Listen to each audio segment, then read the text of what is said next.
You are listening to WTUZ Radio Podcast.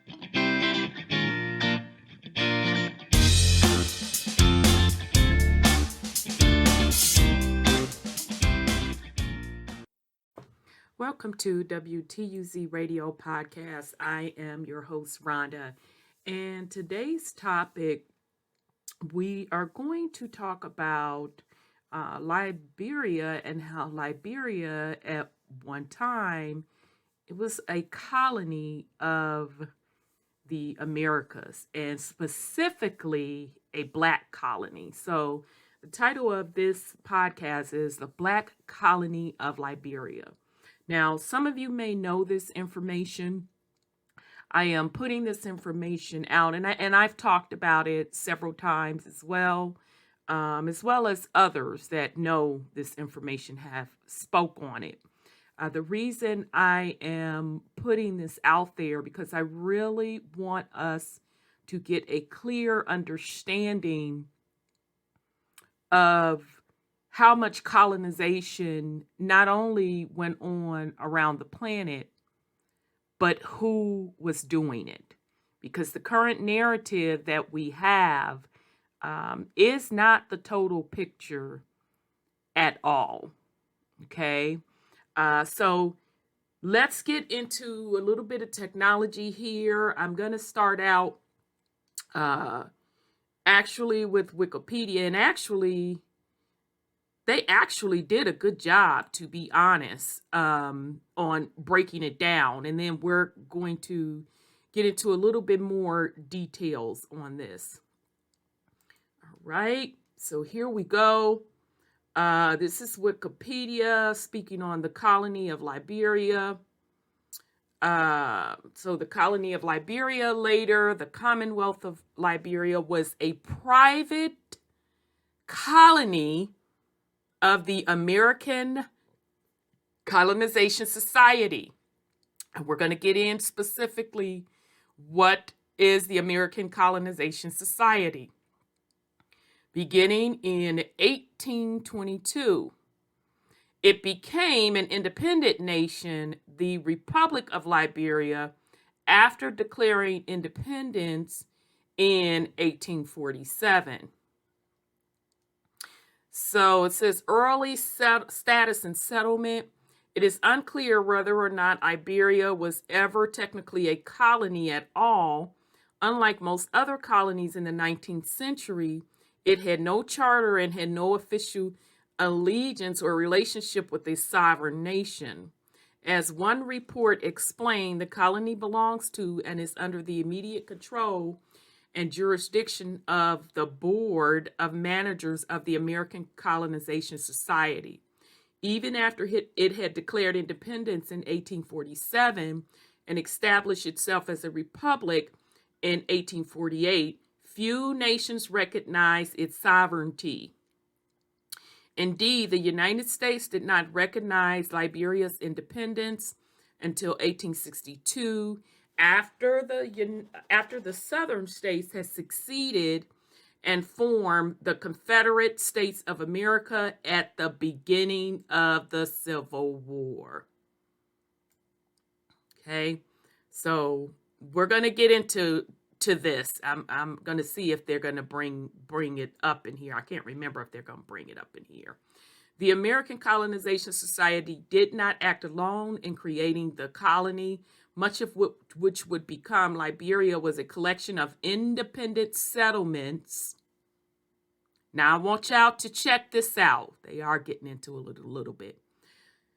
Much of what would become Liberia was a collection of independent settlements sponsored by state colonization societies. Check these names. Mississippi in Africa. Okay. Kentucky in Africa. Louisiana, Virginia, and several others. In the decades before Liberia's independence, these separate colonies systematically came together to to form and expand the colony of Liberia. And in 1839, they formed the Commonwealth of Liberia, defined by a stronger union and an increased declaration to home rule. Ciao. Preparations. In 1815, Paul Cuffey,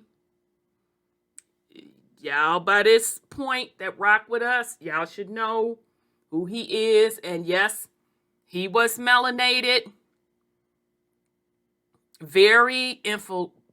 a lot of influence, melanated, European. In 1815, Paul Cuffey attempted a settlement for freedmen on Sherwood Island. Okay, we just talked about that definition of freedmen,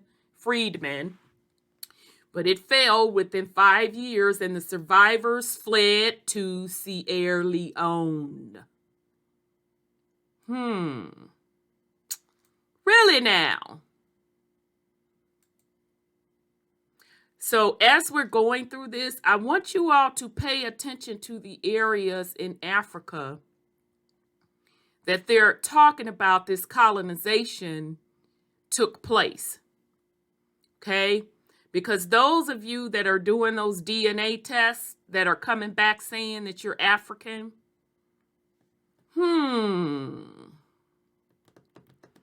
but we'll continue.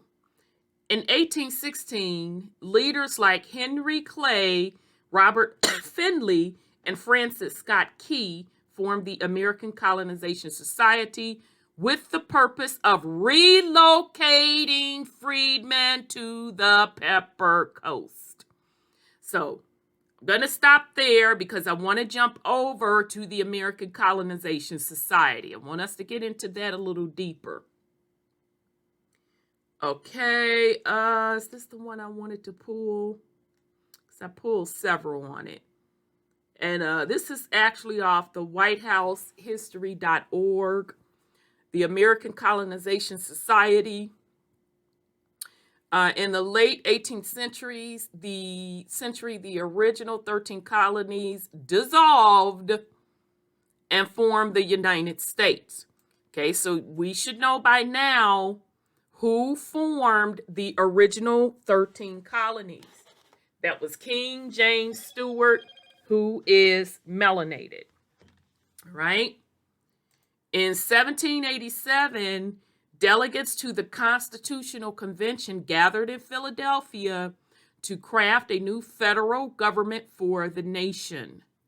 The new Constitution protected the institution of slavery to fulfill an immediate and important need for a labor force and preserve the hierarchy that kept white male landowners at the helm of the leadership of the young country. Okay, so that's not quite true. Okay, but we got to realize who we're dealing with, who's putting this stuff out. This is the White House. While the Constitution ensured that slavery was an integral part of the nation's economy, political leaders and enslavers worried about the growing free Black population in their respective states. Okay, so I also want us to make note, we talked about in extension, in quite some detail, what this definition of slavery meant. Okay, it's not what they are teaching you. It's a combination of things. Okay, so you had some that were prisoners of war. You had some that were under indentured servant or servitude contracts, and they always swap the terms indentured servitude with slavery. Okay, so indentured servitude fell under two categories. One, people were on indentured servitude contracts for labor. So meaning they came from Europe to come over to the Americas to work. with a contract of no more than 7 years. All right. So that was Black Europeans as well as white Europeans. You also had some of the indigenous folks that also worked under the indentured servant contracts, because as the indigenous people started getting land either confiscated or bargained away by bad deals by whoever was representing them or not representing them, they fell into the position where they had to work. Okay? So they also went under indentured servant contracts. Okay? With the colonizers. So with the folks that were running the plantations. Okay? Because the plantations were set up like businesses. Okay? And then, of course, you had your just straight prisoners of war. Okay, so the wars between the indigenous people / Indians and Britain. Okay, and then the last category, which was the least out of all that I have named, were African slaves. Okay, and the only official records that we find on the African slaves, it's like they said a total of 300 something thousand. So that's why we can say they were the least out of the group, because you're talking millions of people. Okay. All right. So I just wanted to remind folks of that, because we have to start looking at this stuff in the correct content. Or context. While the Constitution ensured that slavery would be an integral part of the nation's economy, political leaders and enslavers. Oh, and the other thing I wanted to point out, okay, and I know this is a reminder to some of you that have watched the other podcasts, the slave owners were both melanated and white. Okay? So the total narrative of slavery, that the way they are teaching it, is totally false. Yes, you had melanated people / Black people, white / Caucasian people, both being slave owners. And specifically, and also if you want to put in there mixed race, okay, owning slaves. Okay. And the category of melanated people owning slaves were a couple of categories. Number one, they were just they just had a lot of influence, they had a lot of power, they had a lot of money, because they came from Europe and they were connected to the Black nobility, the Black European nobility. Okay? So that's the first category. The second category are melanated people who were able to purchase other indentured servant contracts / slavery, either purchasing out their family members' contract or literally running it as a business like the colonizers would do as well. Okay, but the ones that the melanated people that had a large amount of slaves / indentured servants were the ones with the money, of course, which tie back to the Black nobility of Europe. Okay, and then the other category that didn't have a lot of money, and that was either purchasing their family members or trying to run it as a business. Those can fit in the category of Black Europeans that came over on an indentured serving contract and was able to work their way up to purchase out their own contract, either purchase their family members or purchase other folks' contracts, or American Indian / indigenous people. Okay, so those are all the category of the Black slave owners / folks who ran a labor force, because that's basically what it was. Okay.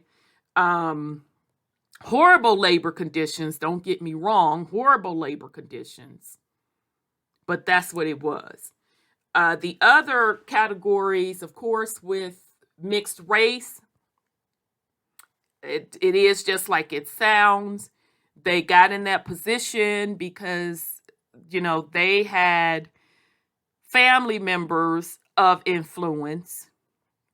More than likely during this time period, it was the Black nobility side, and they're mixed with Caucasian and Black. Okay, so they were put in those positions by family members. Okay, and then Caucasians, same thing. They were part of that Black nobility's king's court and were put in those positions to run a plantation.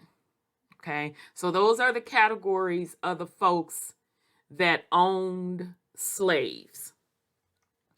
All right, so while the Constitution ensured that slavery would be an integral part of the nation's economy, political leaders and enslavers worried about the growing free Black population in their respective states. Many feared that free Black people would encourage and aid the enslaved population to rebel.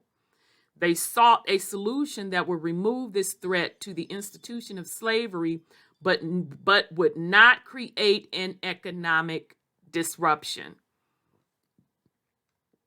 Okay, so, I'm not going to dispute anything they said on this.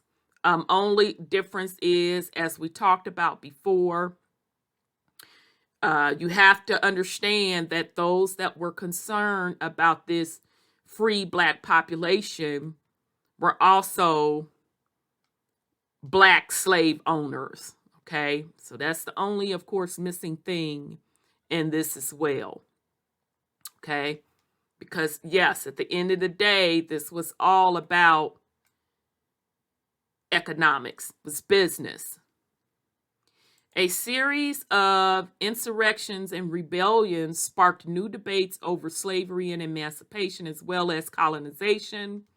The Haitian Revolution and the emergence of the independent Haiti created an atmosphere of fear and terror in the white population in the United States. Okay, so not so much the white population in the United States. It was the business owners, white and Black, in the United States. Okay, that's what this was about. Business. So in other words, the Black Europeans that came over on those indentured servant contracts, that they soon discovered it would be hard for them to get ahead and to ever have any land of their own, build anything on their own, and they would have to literally keep working in those conditions for the rest of their life, generation after generation.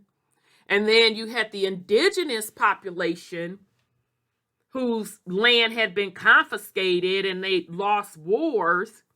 So you had two groups of people upset, and those two groups of people, and then the third group of people, also the white indentured servants, that came over from Europe as well on those contracts, those indentured servant contracts, working under the same conditions and realizing they can't get ahead as well.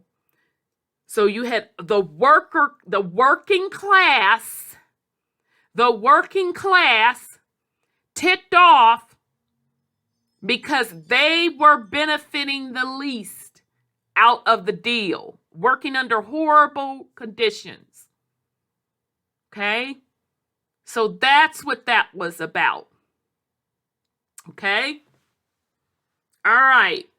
In August, and I did a drop on Haiti, and it extensively went into the Haitian Revolution, and it was the same deal in Haiti as well. You had the indigenous Haitians and the Black Europeans teaming up against the British Crown. Okay? So in August 1791, enslaved and free people of color across the colony of St. Domingo fomented a revolt and seized control of the colony from the colonial power of France, declaring independence on January 1st, 1804. The new Republic of Haiti became the world's first Black republic and the first independent nation in the Caribbean. The Haitian Revolution is also the only successful attempt where enslaved people liberated themselves from a colonial power in the Western Hemisphere. Okay, so I agree with them on that. And it would make sense that they saw how when the indigenous people of the land and the Black Europeans that came over on them indentured servant contracts teamed up together and overthrew that the European power. Okay, so the United States, it wasn't even the United States yet, didn't want that to happen. So many enslavers and supporter of slavery in the United States heard how free people of color participated and fought alongside the enslaved in the Haitian Revolution. Okay. All right. So notice they're talking about some free people of color. Code for Black Europeans, basically.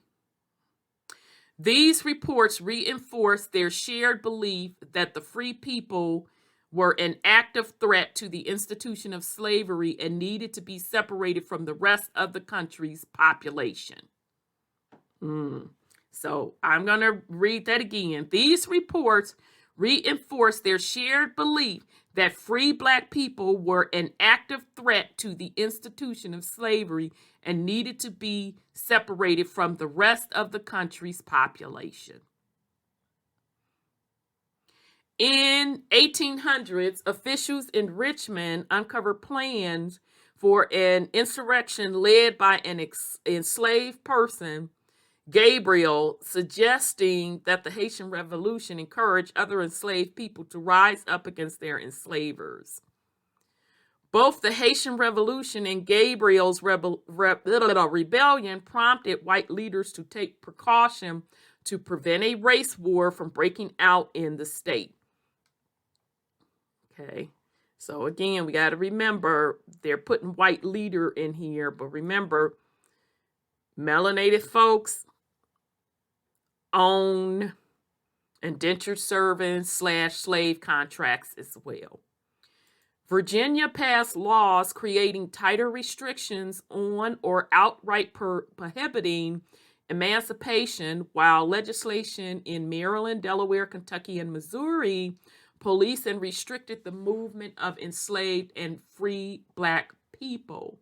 State legislation and other leaders in white communities debated on how to manage and remove the free Black population, as they feared this group would inspire enslaved people to revolt and assist their attempts to escape.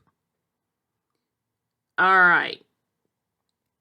As word of enslaved-led insurrections around the globe began to spread, enslavers and other leaders attempted to control the free black population with new restrictions and codes. The restrictions also led many white leaders to consider colonization to rid the U.S. of free black people. Okay, so let's just remember, when they talk about white leaders, we had at the time at the seat of power, black leadership. Okay, so it was not exclusively white leaders on those plantations. It was a mixture. All right. Through colonization, the free black population would be settled in their own nation, eliminating the group of people deemed an imminent threat to the institution of slavery. A few proponents of colonization initially suggested the creation of a colony for black people west of the Mississippi or the West Indies. But after Paul Cuffey, a mixed race Quaker, I'm surprised they called a mixed race, honey. I'm surprised. Okay. But after Paul Cuffey, a mixed race Quaker, shipbuilder, and activist, made a successful self-financed trip with 38 black people to Sierra Leone for the purpose of settling other free black people in 1815. Now let's stop. So they gonna try to sit here and tell me, this is why you have to use logic when they're telling you things. So they trying to tell me Paul Cuffey, a black man, so if you want to throw mixed race up in there, okay, but according to y'all definition, one drop of black blood, you black. Nah, that ain't what I said. That's what y'all said, especially back up in these times. That's what you said. So this mixed race man, he was a shipbuilder and he was able to self-finance. Really?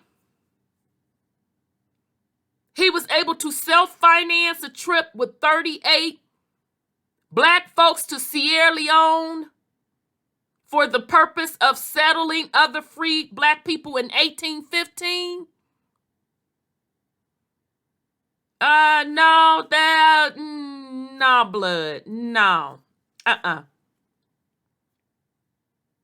Yes, he absolutely did those things, but he did it because he was an affluent black European.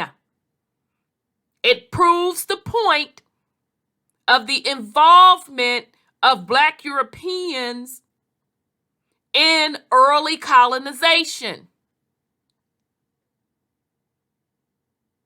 This mixed man was able to try to set up a colony in Sierra Leone in 1815 because he came from money. He is of the black European nobility stock. Let's continue. Other supporters of colonization deemed the western coast of Africa the ideal location for a new colony. Oh, stop, scratch head, blink 75 times, blink 75 times. So I thought the official story of slavery was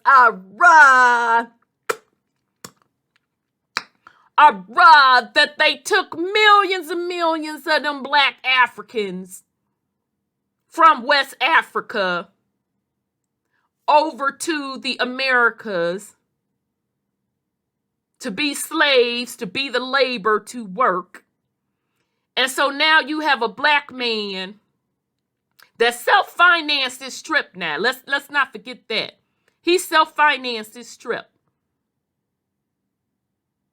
to bring free black folk back to Africa to create a colony. Okay. If that sounds logical to y'all, okay then. But of course, that is not how the story happened. The perceived success of Cuffey's voyage, along with the desire to remove free black people from the United States altogether, served as an inspiration for the American Colonization Society.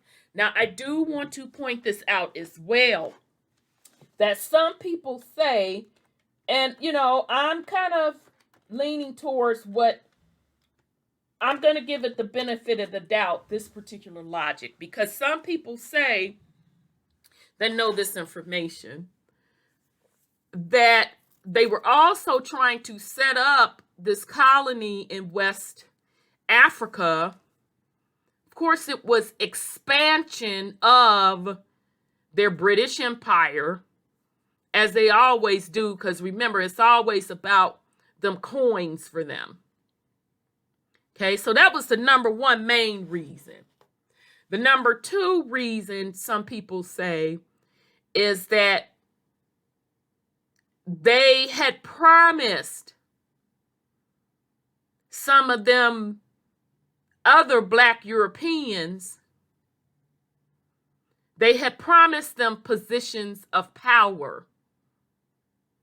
Okay? They promised them where they could run their own colony. Which that makes sense to me. Okay? Especially the amount of warring that was going on. A lot of deal cutting was being done.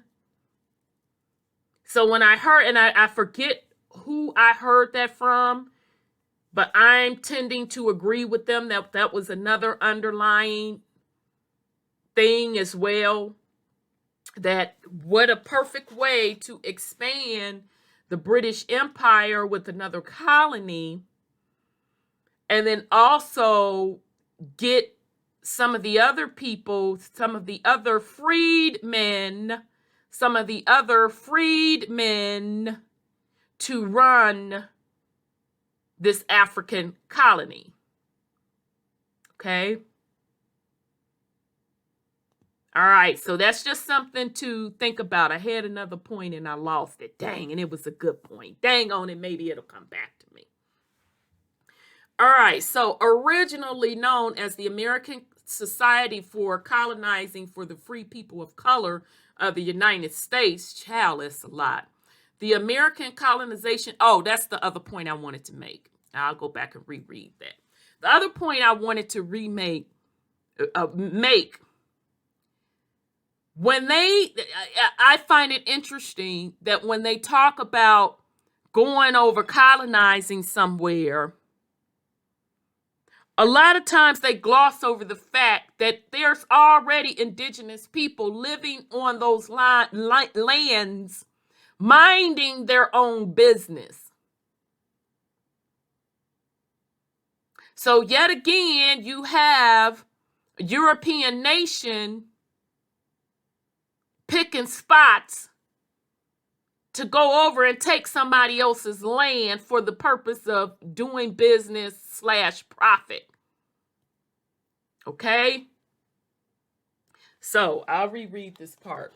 Originally known as the American Society for Colonizing the Free People of Color of the United States, the American Colonization Society was founded in 1816 by a group of white elites, including Reverend Robert Finley, Charles Fenton Mercer, Henry Clay, Daniel Webster, Bushwhack Washington, Caldwell, and Francis Scott Key.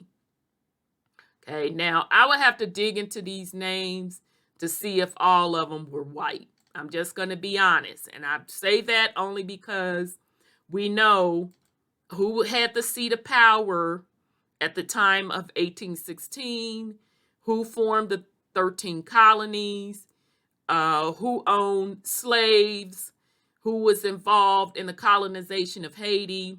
So I'm not putting stock into all of these folks being white elite. All right, so just keep that in mind. All right, formed to assist in the colonization and removal of free Black people, the ACS quickly recruited support and financial backing from enslavers. The Protestant and Presbyterian churches and others, including the federal government officials. Now, who were Protestants or the protesters? Wasn't it like King James, them folks? The Jacobites, them, tied to the Protestants? Okay, so that even furthermore why they're talking about white elites, and then you turn around and talk about some Protestant. No, bruh, I got to question you on this being white elite. And the fact, who did you even get the idea from? You got it from a Black man, a wealthy Black man at that. Okay, so this white elite stuff, it doesn't pass the smell test with me at all. These were Black, wealthy Europeans tied to the crown of Europe that came up with this idea. While the ACS had been founded with primarily pro-slavery motivations, the origins of the organization also suggest a commitment, albeit loose, to abolitionist beliefs. Do that make sense to y'all? That's a contradiction within itself. It makes no sense. But okay, whatever the case, because you're going over to somebody else's land at the end of the day, taking their stuff. But you're an abolitionist. Okay. All right, whatever. As a result, the members of the ACS were an unusual mix of abolitionists and enslavers, two groups that typically opposed each other. While they had very different primary goals, they agreed that free Black people would never be accepted as equals in the United States. Abolitionists leaning members believed it was an opportunity for African Americans to escape racism, start their lives anew, and form their own nation where they could enjoy liberation and citizenship. Okay, in another colony, though. Let's be clear, in another colony, though. Because again, you're going over to someone else's home. There was already people in Africa to set up shop. But let's continue. It also removed the challenges integration would place on white people. Pro-slavery supporters consider it a means to remove those who might threaten slavery. Colonization was considered a somewhat progressive measure for the time, receiving support from people on both sides of the debate over slavery and abolition. While members had many motivations for joining the ACS and different opinions on the issue of slavery, the underlying belief that whites and black people could not peacefully coexist in society held this unorthodox group together for decades. Okay, so all I want to say on this last little piece, again, this was about business for the British Empire. Plain and simple. They were looking to expand territory. So why not take those freedmen, those that they selected to run the colony over in Africa, because they done already selected who they want to run the colony or run their business, and then get some of the other freedmen. I don't know whether or not they volunteered. I'm assuming they volunteered and had to be approved. I don't know that. To go over there as well to set up the colony and get it up and running. Because that's exactly what they did in Haiti. They brought some of the people from one of the 13 colonies. I want to say it was Virginia. They brought them over to Haiti to help set up the colony. Okay? They had to clear the trees and all of that jazz and get the land prepared for the crops. Okay? Same with Barbados. Okay? This time, they're just admitting that black people were involved in the process. The black people were going to be the ones running this colony. But it's the same script. Make no mistake about it. Okay. So this whole black and white thing had nothing to do with anything. Okay, so there you have the stamp of the Colonization Society. And actually, this is a certificate that James Madison is a member for life of the American Colonization Society. Okay, yep, that's a membership certificate. All right, so as the ACS grew, the organization sought to create and settle a colony in West Africa to fulfill its mission. Now, remember that same West Africa that supposedly and allegedly they were taking them millions of slaves from, the millions of black slaves from, to the Americas. Yeah, remember that West Africa. Okay, that they supposedly went on the coast and stole the slaves, or they purchased the slaves. And now you mean to tell me they let y'all come back on the coast with your own people to colonize? Oh, okay then. I mean, I don't understand where they do that at. So just inconsistencies with their story all over the board. Okay? In early 1820, the first group of immigrants, numbering around 68 people, set sail for West Africa. Now, I want y'all to peep game. I want you to pay very, very, very, very, very close attention, because this puts holes in their millions of people coming from Africa being enslaved. In early 1820, the first group of immigrants, numbering around 68 people, set sail for West Africa. Because many of the immigrants fell ill with African fever and the rainy season impacted travel to the coast, this trip was not as successful as supporters hoped. Excuse me? In my Scooby-Doo voice, excuse me? Now, according to y'all narrative, you've been importing African slaves since the 1600s. You said millions.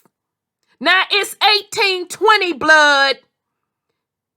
You ain't mastered how to transport a trip yet. And this was only 68 people. You ain't mastered it yet, but yet and still you claim that supposedly and allegedly you brought over millions of slaves from the West Coast Africa from the 1600s up.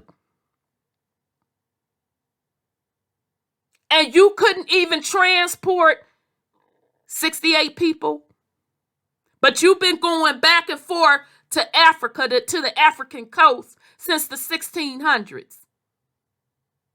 No, I think I got you. I think I done just tore into your narrative about the millions of African slaves. And it's the exact reason we can't find the records for the millions of slaves and them ship manifests. But we finna continue to avoid a repeat of these issues. The ACS and its agents decided to send future groups during a different time of the year. Again, y'all supposedly and allegedly been doing this for hundreds of years. Should you have known that was the rainy season? In 1821, the next group of immigrants and the ACS agents traveled to West Africa, stopping in Sierra Leone to search for a suitable colony to purchase and settle. Oh, okay, so now you purchasing it and settling. Oh, okay then. In December, the ACS purchased land along the West African coast for settlement and created the colony of Montestrado, later known as Liberia. The capital in the colony was later named Monrovia in honor of President James Monroe, an ardent supporter of the ACS. Okay. All right. So President James Madison was also a strong supporter of the ACS. He was elected the third president of the organization in 1833 and served until his death in 1836. President Madison, like President Jefferson, was an early advocate for colonization and developed his own ideas about how the process should work. In an 1819 letter, President Madison stated that freed blacks ought to be permanently removed beyond the region occupied or allotted to a white population, a belief held by some of his peers of that period. President Madison also argued for emancipation to be gradually and equitable to all involved, even stating that the consent of both the master and the slave should be obtained. Okay, so it sounds to me he is saying that he wanted it to be voluntary, not involuntary. Okay? Meaning the quote, quote, slave being transported to the colony in Africa. Okay? Now, I do want to point out where they said freed blacks ought to be permanently removed beyond the region occupied by or allotted to a white population. Okay, so they're in that particular statement, they're really giving you the underlining hiding of how the white population, they started giving land to the white population over the black population, okay, or over the black Europeans that were promised land, okay? So hence the argument that someone put forward, which I'm tending to agree with what they're saying, is that the colonization for Liberia was a couple of folds. One, of course, was just to expand the empire of Europe, specifically Britain in this case. And then the other was to give a place for the freed blacks that had been promised land or position of power. Okay? So in other words, they overpromised a bunch of folks a bunch of land and stuff, and then they couldn't deliver it. Right? Okay, so I'm starting to agree with, and I forget who said that. It was an excellent point. I'm like, whoa, that makes sense. Okay.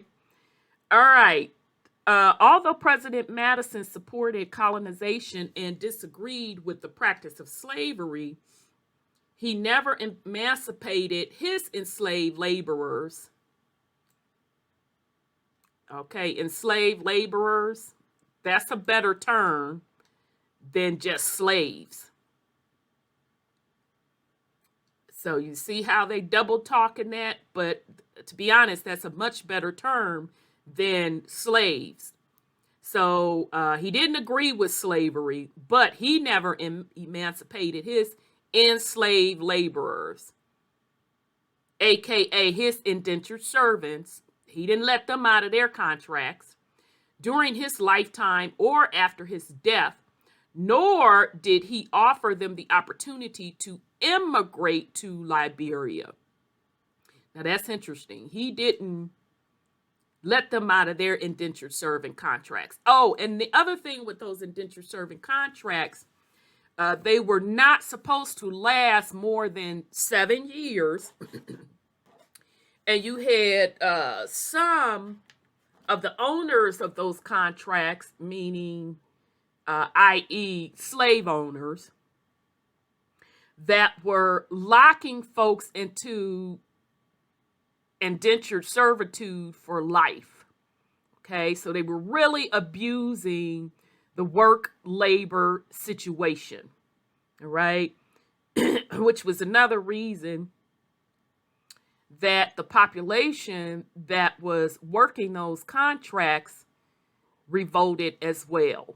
Okay, because if you think about it, if you have decent employment, so meaning it's paying you well, you're able to make a living, you're treated with respect, you're treated fairly, you have the applicable benefits that you need to have, then it would really be no need for you to uprise. Okay, so think about it, and probably, not probably, in our lifetime, we weren't able to witness the forming of the labor unions in the United States and why those labor unions were formed. Okay, so same scenario, just a lot harsher conditions, and the fact that they were depending on this particular contractor job literally for their survival, because they were locked in a contract because they had to pay back the debt if they came over on an indentured serving contract. They had to pay back the debt that they had already racked up for their travel over to the New World. All right.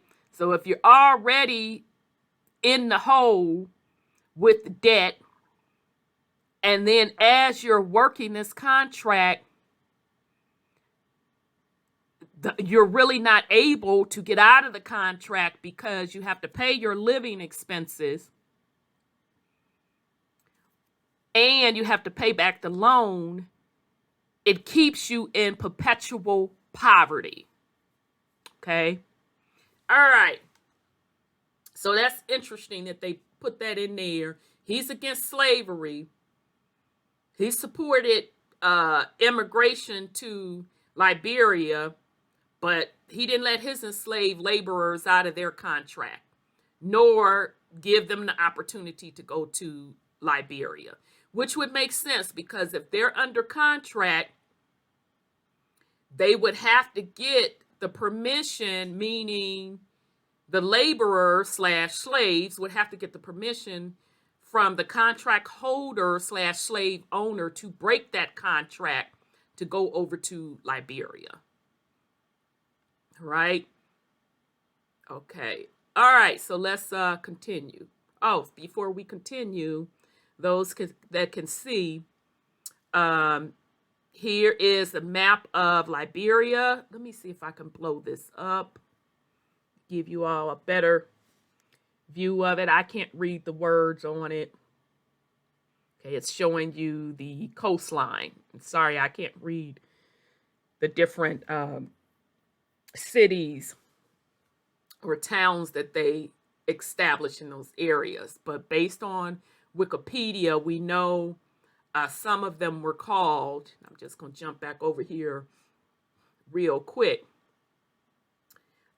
Mississippi in Africa, Kentucky in Africa, Louisiana, Virginia, and several others. Okay. All right. Okay. While President Madison was not an outspoken supporter of the ACS until after his presidency, he provided significant financial support. Upon his death, he willed his enslaved laborers, plural, to his wife Dolly and left $2,000 to the ACS.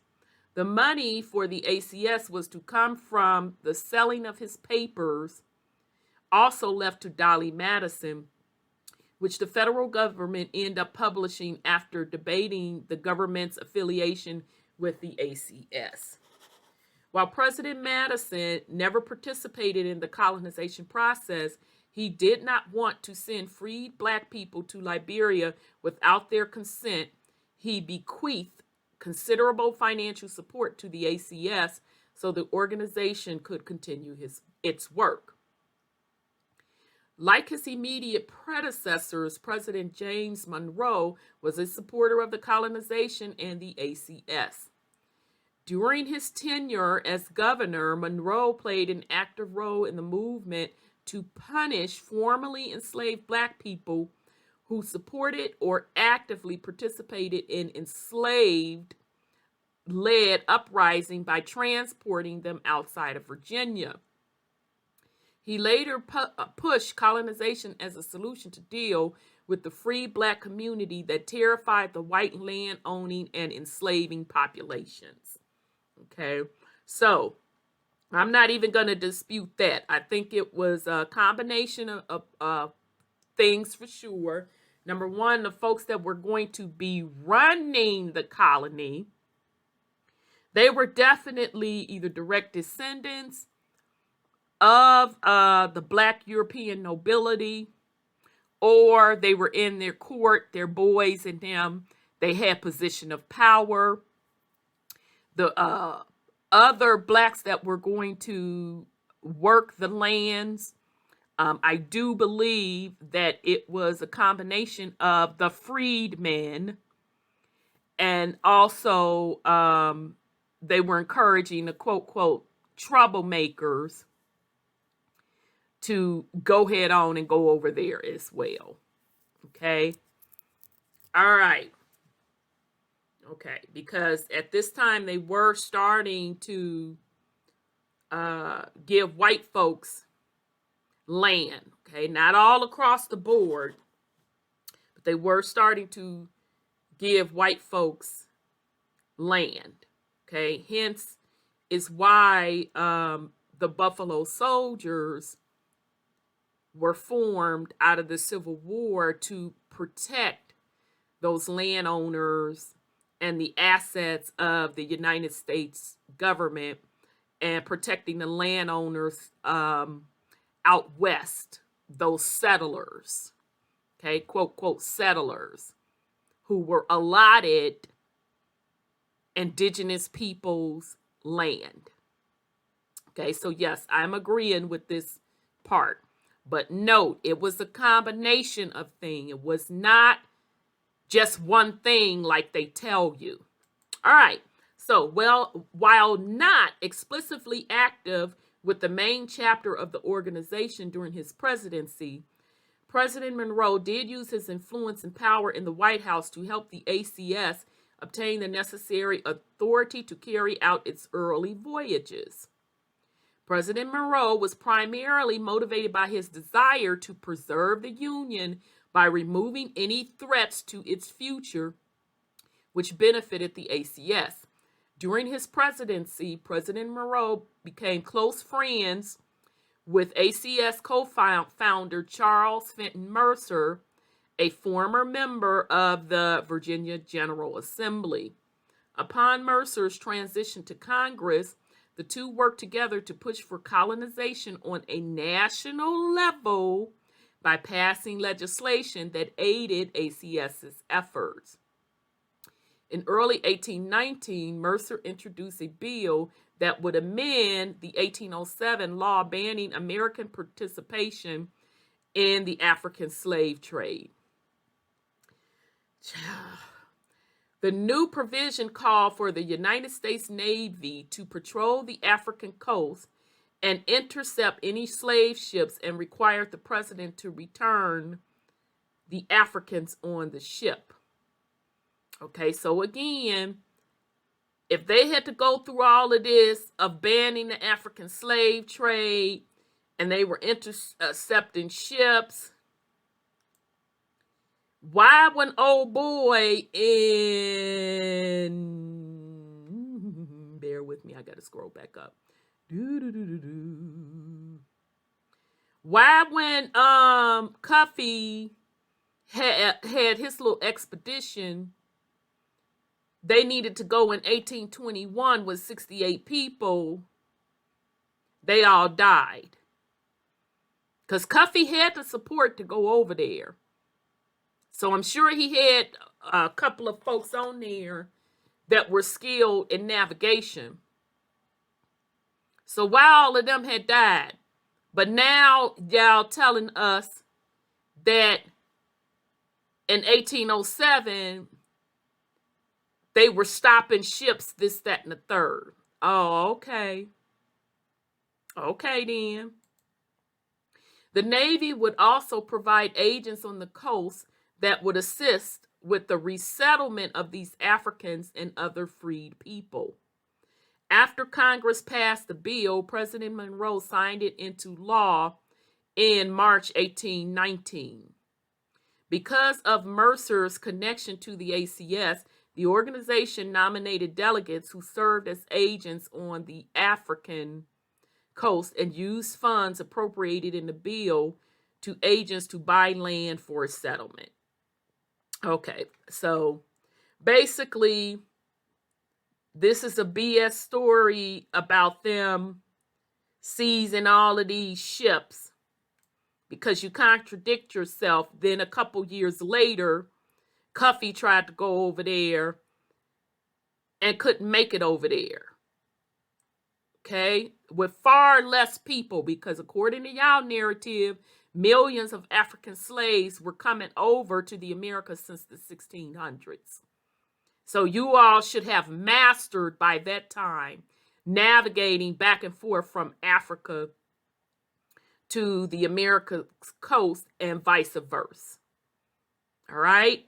So they had to put this up in here to fit the narrative of the millions of Africans coming over from West Africa, instead of dealing with the fact that you had millions of melanated / black people already in the Americas with the combination of melanated / Black Europeans also here. Okay? So you had all of these folks over in the Americas, and now you want to do a colony out in Africa, and you just want to transport some of those freed blacks over to Africa for your new colony. Just like you did when you had the Europeans come over to the Americas, just like you did when you had Europeans come over to the American mainland, the American Caribbean, just like you did when you had the mainland folks go to the Caribbeans, the different Caribbean islands, to set up those different colonies. It's the same script. Africa was no different. All right, so because of Mercer's connection to the ACS, the organization nominated delegates who served as agents on the African coast and used funds appropriated in the bill to agents to buy land for a settlement.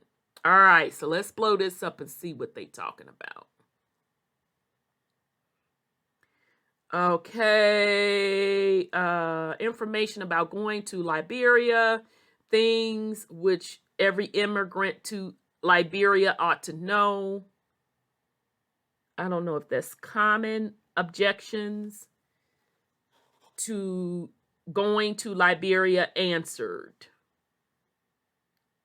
to certain cavilling against colonization. Let's see if they give us more on this. So that was in 18. Let's see if it'll show me more. It says show me more.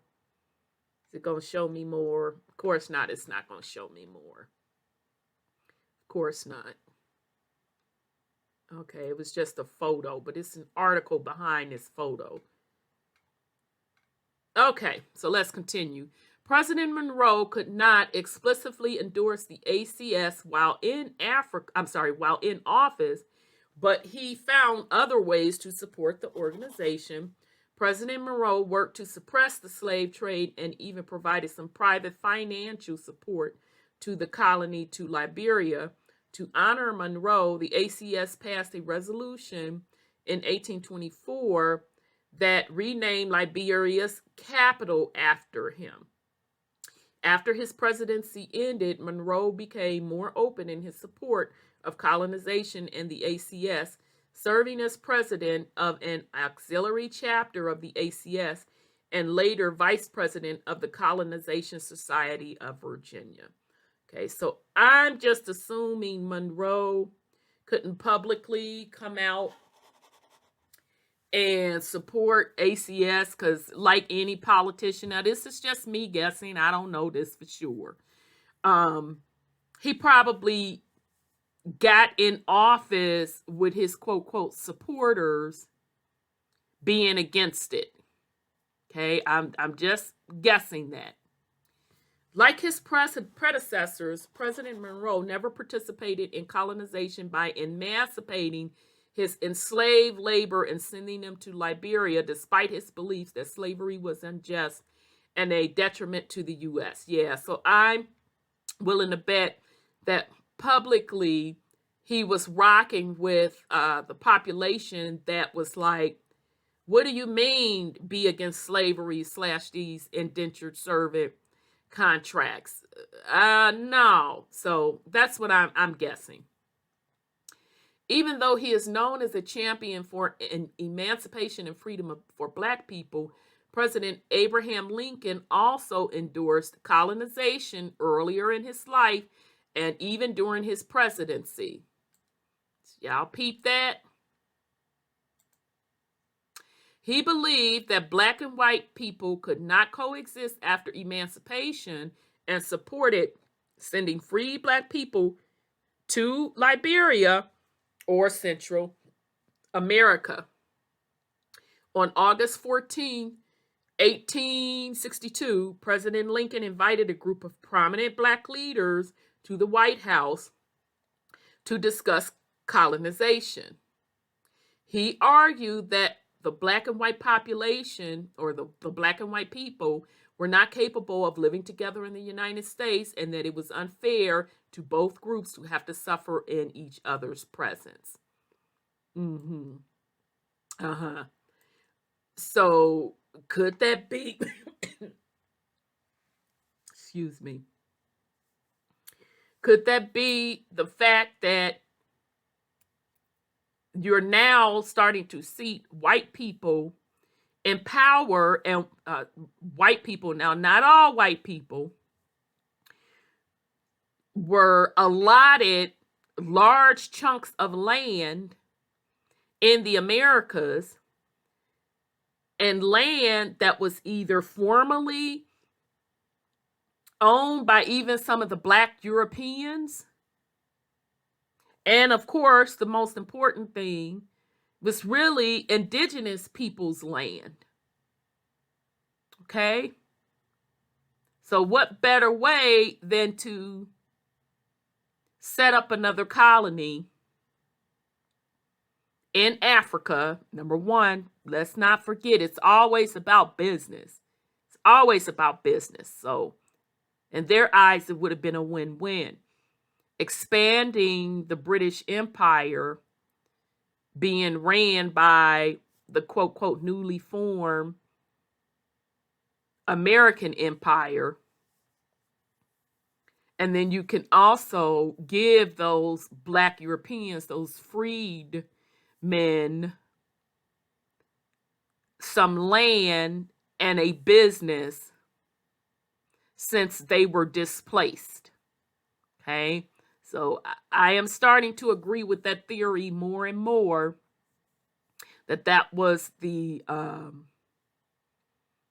second part about Liberia being a colony. During the Civil War, Lincoln engaged in more dialogue with Black leaders. Oh, and before I forget, isn't it interesting that you keep hearing this reoccurring theme about going back to Africa? As we sit here today, isn't that the current thing that is going on with some in the ADOS community and some in Africa, of the go back to Africa, under the guise that you can come over there and live much better? You won't be discriminated against, this, that, and the third, 4, 5, and 6.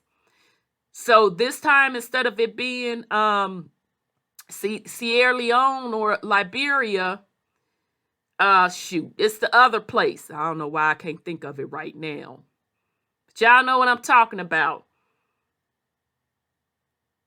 Because that's all they keep promoting. But yet, and some people literally are going over there, and they have come over there. And a lot are coming back. Okay? Because it's draining their pockets. Okay? But yet, when the question is asked, okay, well, what about land ownership? Oh, you're not going to get that. Well, what do you mean I'm not going to get any land?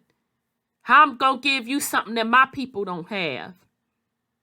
Okay, so what do you want me over here for? Oh, well, you're coming over here for better opportunity to build Africa up. Okay, so why would I have to come over here to build Africa up? Because that's exactly what they want Black Americans to do. They want you to come over there to build Africa up with no benefits for you. Specifically, they want you to build Africa up with your pocketbook. with your money and resources. Because they ain't finna give you nothing. Now, they gonna give you citizenship, dual citizenship. You can keep your U.S. citizenship and give you their citizenship. But you ain't finna give nothing. You're not finna get nothing. But what you're finna give are your resources that you have worked to get in the Americas. You bout to get them pockets fleeced. That's what you finna do. So I'm just still trying to understand, how are you benefiting by going to Africa when you can't even own land? And they ain't even pretending. They telling you, what are you talking about, own something? You better go and sit down somewhere. We're not finna give you anything that our people don't have. Our people are first. Wait a minute, but I thought you said I'm your people. I thought you said that I, was stolen from y'all so many doggone years ago. Ghana. Ghana is the name. This effort of going back to Ghana. Well, I don't care nothing about that. I don't care what we said. What I'm telling you is we're not going to give you anything that our people already don't have.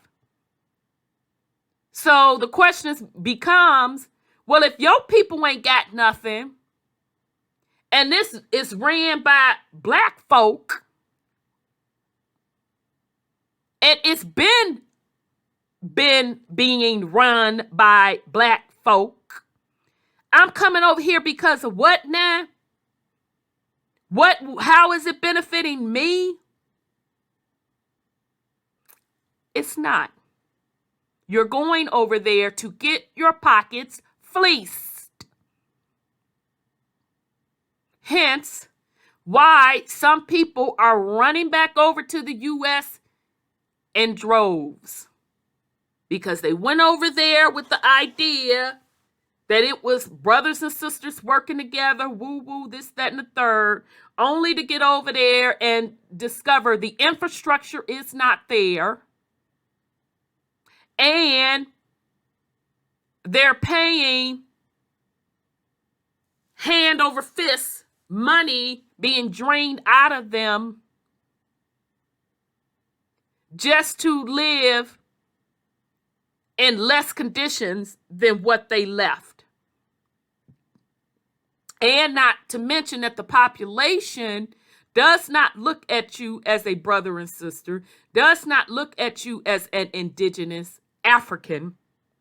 They look at you as an American, because contrary to what the average melanated / black person, American, think, the Africans know exactly who you are, and they're going to show it to you. They're going to tell you you are an American. You can take your tail over there if you want to, talking about we brother and sister. I'm African. They are going to tell you to your face that you're not African. And they're going to show you, because they're going to fleece them pockets. Okay? So again, this whole back to Africa thing, this ain't a new game. This ain't a new game. Only difference between then and now, back then, folks knew exactly who they were. So they knew they were either indigenous to the American land, or they knew they were immigrants to the American land that came over from Europe. So they went into it knowing that they were truly going to a new land, not that they were going back home. So they've been running this game on the Black American population since the 60s. this back to Africa. And every last one of those movements failed, as they should. But let's continue. During the Civil War, Lincoln engaged in more dialogue with Black leaders, and his views on emancipation and colonization evolved to those he expressed later in his presidency. In spite of strong support for the ACS and its mission, the organization and its efforts failed because of the opposition from the Black community and its leaders. Much of the free Black community, particularly those in the northern states, felt that they were American citizens by birth and had no interest in leaving their homeland to live in a place that they did not know or feel connected to in any meaningful way. So you know what? Like I said, they knew exactly who they were. And they were like, basically, no, you got me all the way effed up.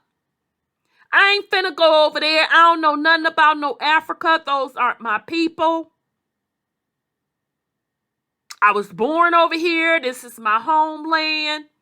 I'm not connected to Africa in any way. No, they weren't being racist. No, they weren't saying I'm better because I'm an American and that's Africa. They weren't denying their heritage because it wasn't their heritage.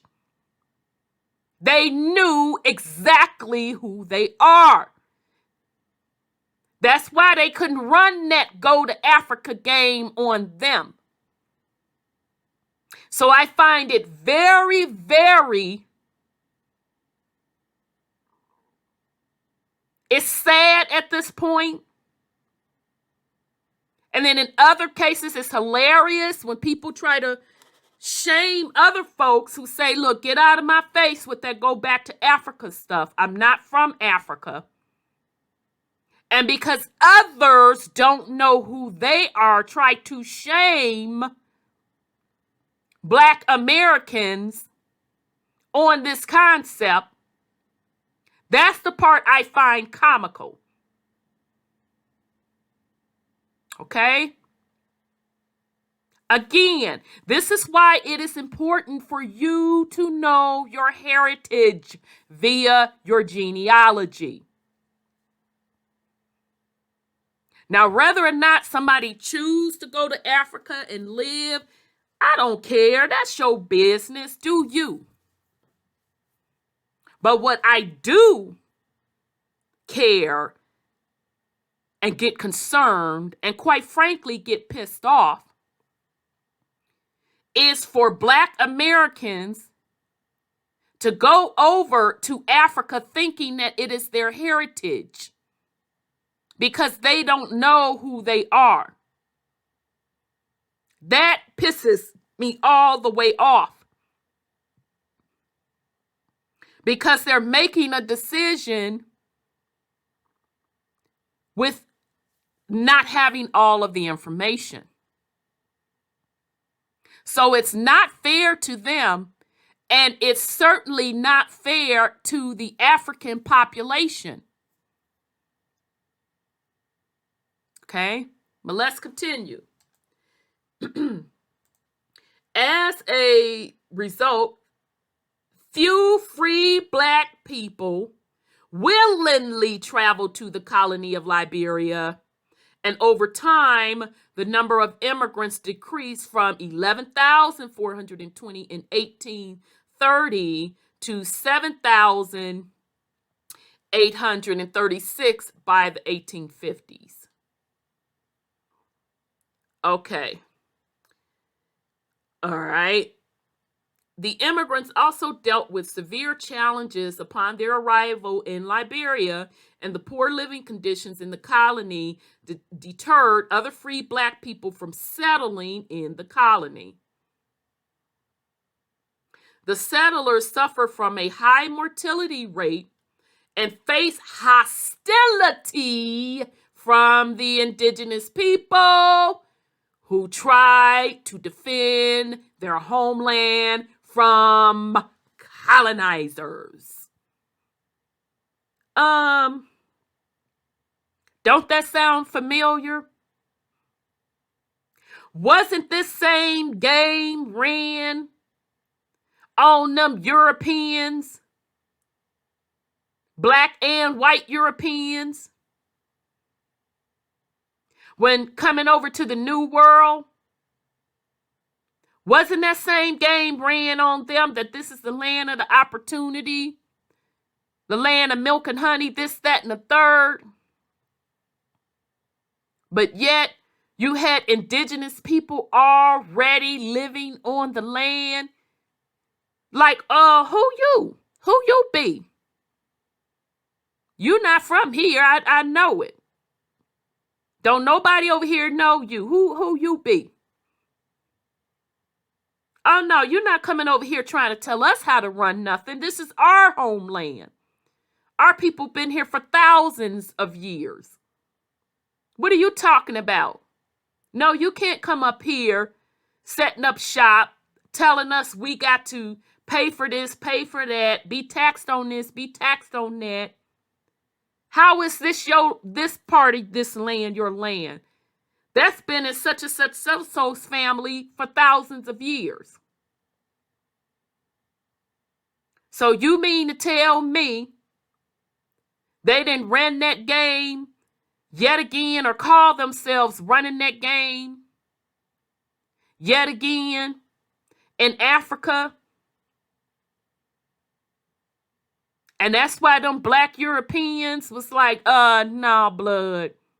We been there, done that, got the t-shirt. We know how y'all get down. We not doing any of that. Nope. The ACS efforts to receive funding from state and federal governments as well as private donors also deteriorated as reports from Liberia revealed difficulties in settling the land. These reports also undermined interest from the free black community and created additional funding problems for the colony. The ACS also lacked the funding to successfully support multiple voyages to and from Liberia and to maintain and protect the colony. Despite having significant private and public backing at the local and national levels at the beginning, the ACS and the colonization were not sustainable ideas. Okay, you know why they weren't sustainable ideas? Because the people were like, we're not going over there. So you can skip all that. We're not going over there. So they didn't have enough people to get it up and running. And as it happens, the indigenous people, with that small amount of people, 7,800 people, that ain't nothing. Against millions of indigenous people. After Liberia gained its independence in 1847, the organization further stagnated and the American Colonization Society formally dissolved in 1964. So they tried to keep this colony up and running all the way to 1964. In theory, colonization appeared to be an solution to complicated and intertwined problems involving slavery, race relations, and the preservation of the Union. No, it wasn't no ideal solution because y'all had already messed over people originally. You had already messed over the black Europeans when they came to the New World. You had already messed them over. So they were smart enough not to fall for it again. Like, no, that's the same line you ran on us when we were coming up out of Europe looking for a better thing, and we had to fight tooth and nail to get the scraps that we have now. So you really think I'm going to trust you again to start all over in yet another land? Nah, bruh, I'm good. Many members of the American Colonization Society viewed their efforts as benevolent. No, they didn't. They knew it wasn't no benevolent. They knew it was about business. But they gave very little consideration to the opinions of free African Americans or how these measures would impact individuals, families, and communities of color. So again, like I said, they knew it wasn't never benevolent. They're full of crap. They wanted to set up another colony, expand their empire, make some change, and solve the problem of promises that they had made to other folks being able to run a colony and profit. So this was their solution to that. Okay? Because it ain't ever about the impact of any individual's families and communities of colors. And white folks at that. It's always about what amount of profit can we make for the corporation, which is going to be ran back up to the kings now. Run him his ends, and for them to line their pockets. That's always what it's about.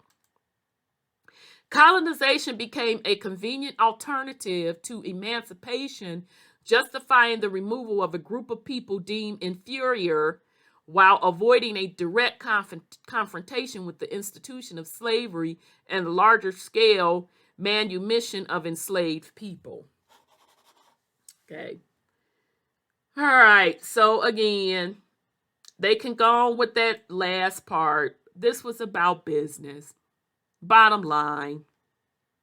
Instead, colonization exacerbated existing racial tensions, which led to the ACS demise. Many enslaved and those who benefited from the labor of enslaved people did not want to give up their labor force, and advocates for colonization struggled to convince them to participate in the ACS efforts. Okay, so number one, you had freed black or those freedmen men saying, nah, bruh, I'm good. You want me to do what? Nah, we done already did that. When we came over on these shores, we're not going to do it. Okay, well, let's go to these plantations and talk to these quote, quote, slave owners or business owners and try to see if we can get some of their people out of their contracts to go over to Liberia. And those business owners / enslavers was like, nah, we good also. Because if you do that, then where are we going to get our labor force from? Nah, we good. Enslavers were not interested in emancipation, and a few were willing to free the enslaved and provide their transportation to Africa.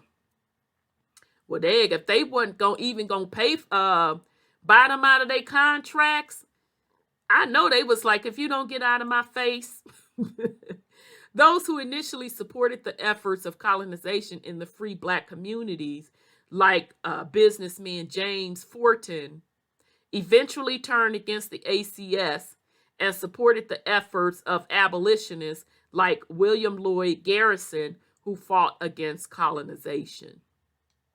Garrison and others eventually realized that their collaboration with enslavers was only fortifying the institution of slavery. As a result, the ACS imparted a legacy that the two races could never live peacefully side by side. Okay, so white folks didn't have nothing to do with that. Now, the ACS just proved that you done messed over a population so much all across the board that nobody trusted you anymore. But you don't want to talk about that part, because that's why you failed. You didn't fail because of relationship between the races. You failed because them freedmen and even the people that were still under indentured servitude contracts wasn't rolling with you based on the conditions of the colonies out of the Americas. Supporters, both abolitionists and enslavers, agreed that blackness was inferior and required removal in order to form a more perfect union. Okay, then. So you say. Okay. So this is, again, from the WhiteHouseHistory.org, the American Colonization Society. Okay, so the last piece I want to go over, I am back to Wikipedia. And I'm going to go with early status and settlement. Well, we talked about that because we did preparations and we got on Paul Cuffey. Okay, so they admitted he was, well, the White House said he was mulatto. Okay, so they talked about the other folks that formed it. Okay, so I wanted to get in the first colony. They kind of talked about that. So after numerous failed negotiations to secure lands along the coast, the American Colonization Society sent 2 agents to negotiate with local chieftains to secure a place for colonization. Okay. All right, so it talked about the chiefs who supposedly and allegedly are the chiefs out of Africa, which supposedly and allegedly brokered these deals for these land purchases. So they established a settlement on Dosia Island, which they renamed Perseverance. It was difficult for the early settlers, made of mostly freeborn blacks who had been denied full rights of United States citizenship. Right? In Liberia, the native Africans resisted the expansion of the colonists, resulting in many armed conflicts between them. Nevertheless, in the next 2 decades, 2,600 African Americans migrated to the area. Also, the colony entered an agreement with the United States government to accept freed slaves who were taken from illegal slave ships. Okay, so they're going with that narrative of being taken off of slave ships. But as you can see, the numbers aren't high again. All right, so I'm just trying to see. It was something else in here. They must have pulled it out. That's interesting.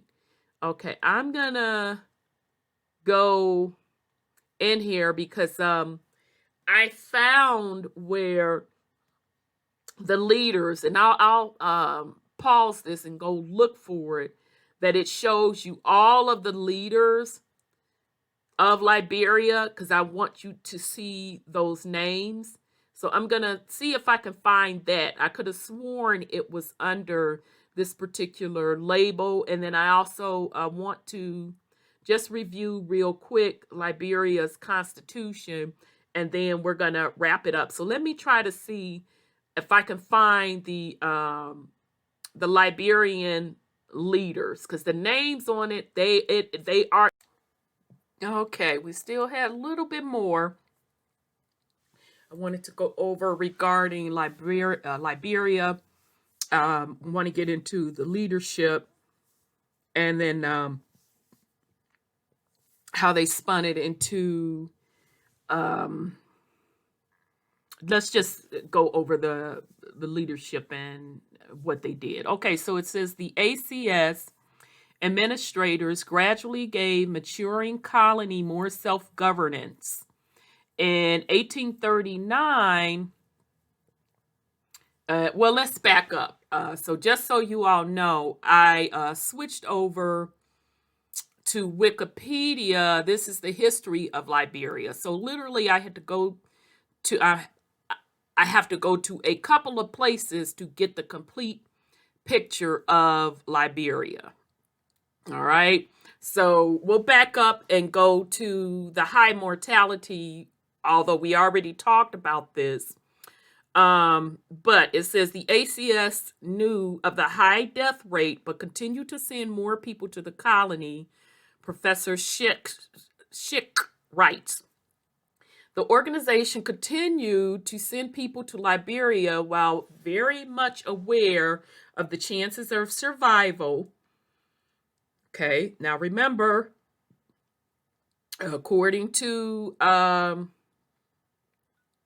U.S. government or the White House history organization, they couldn't get people to go anyway. All right, those freedmen or free blacks wasn't feeling it anyway. Okay. All right. So any problems, including those of disease and death, were viewed as the trials and tribulations that God provides as a mean of testing the fortitude of man. After every report of disaster in Liberia, the managers simply renewed their efforts. Once the organization was formed and the auxiliaries established, a new force developed, which also prevented the societies from admitting the seriousness of the mortality problem. All right, so they already had a problem out the gate where those freedmen they just weren't going. They like, no, get out of here with that. We're not going. So the little amount of people that they did get to go over there, they're dying. The desire to perpetuate the existence of the corporate body became a factor, okay, because basically it was all about profit in the first place, like I keep continuously saying. To have admitted that the mortality rate made the price of immigration far too high to be continued would have meant the end of the organization. The managers were seemingly unprepared to advise the termination of their project and, by extension, their own jobs. So, shout out to whoever edited this section of Wikipedia, because you also are being truthful that this was really about business. All right? So the managers of that colony were just going to try to make it work. All right? They were going to try to make that business work for their own benefit. So this was, again, not about finding a place for these freedmen or these freed blacks from an abolitionist view. This was all about business. All right, so it goes handing over command to Americo-Liberians. The ACS, so remember that's the American Colonization Society administrators, and notice the word administrators, gradually gave the maturing colony more self-governance. So when I say administrators, let me not gloss over that for those that don't know the meaning behind that. Although it's a deeper meaning behind that, but for the sake of time, the meaning of administrators are the people put in charge of this business on behalf of the crown. So in this case, the British Crown, right? So administrators could be the trustee of an estate, or board members. But their main function is really to make sure that that particular business venture is ran properly, as stated, as it was set up to run. Okay? So, and that's all business. I'm assuming across the planet, but I know for a fact business is done over here in the Americas. Okay? So remember when another podcast we went over the black business of colonization, the 13 black colonies. We talked about King James setting up the 13 colonies in the Americas, and we went through how he had administrators, he assigned administrators to run that business. Okay. All right. So the ACS administrators gradually gave the maturing colonies more self-governance. In 1839, it was reorganized into the Commonwealth of Liberia. Okay. And I'm just going to hit up one of the constitutions of Liberia in a second. In 1841, the Commonwealth's first non-white governor, Joseph Jenkins Roberts, was appointed by ACS's governing board. In early 1847, the ACS directed Liberian leadership to declare independence. Okay? So even with Liberia declaring independence, don't think of it as being a part of the African experience, because remember, this colony was set up by Americans. All right? So when they talk about Liberia declaring independence, it had nothing to do with the Africans, the indigenous people of Africa, and everything to do with the colony that the Americans set up in Africa. All right. So on July 26, 1847, 11 signatories to the Liberian Declaration of Independence established the Free and Independent Republic of Liberia. It took several years for other nations to recognize Liberia's independence, most notably Britain in 1848 and France in 1852. In the United States, the Southern Bloc in Congress refused to recognize Liberian sovereignty. In 1862, however, following the departure of most Southern congressmen due to the American Civil War and the succession of the Southern states, the United States finally established diplomatic relations and welcomed a Liberian delegation to Washington. Okay, so apparently there was some dispute between the Americans, the British Americans that set up Liberia, and the British Crown. Okay, all right, so that's what they say. It's interesting. I'm still saying, how did they get that initial backing? Okay, so I'm going to jump. All right. Oh, this has been the longest podcast of me trying to get through with all of these interruptions. All right. So the last few, they're saying, until otherwise provided by law, the Commonwealth of Liberia shall be divided into countries as followed. Okay, so let me make sure they're saying, no, they're saying counties, my bad. The Commonwealth of Liberia shall be divided into counties. So same thing, the Monrovia, who's named after President Monroe, New Georgia, Caldwell, Millsburg,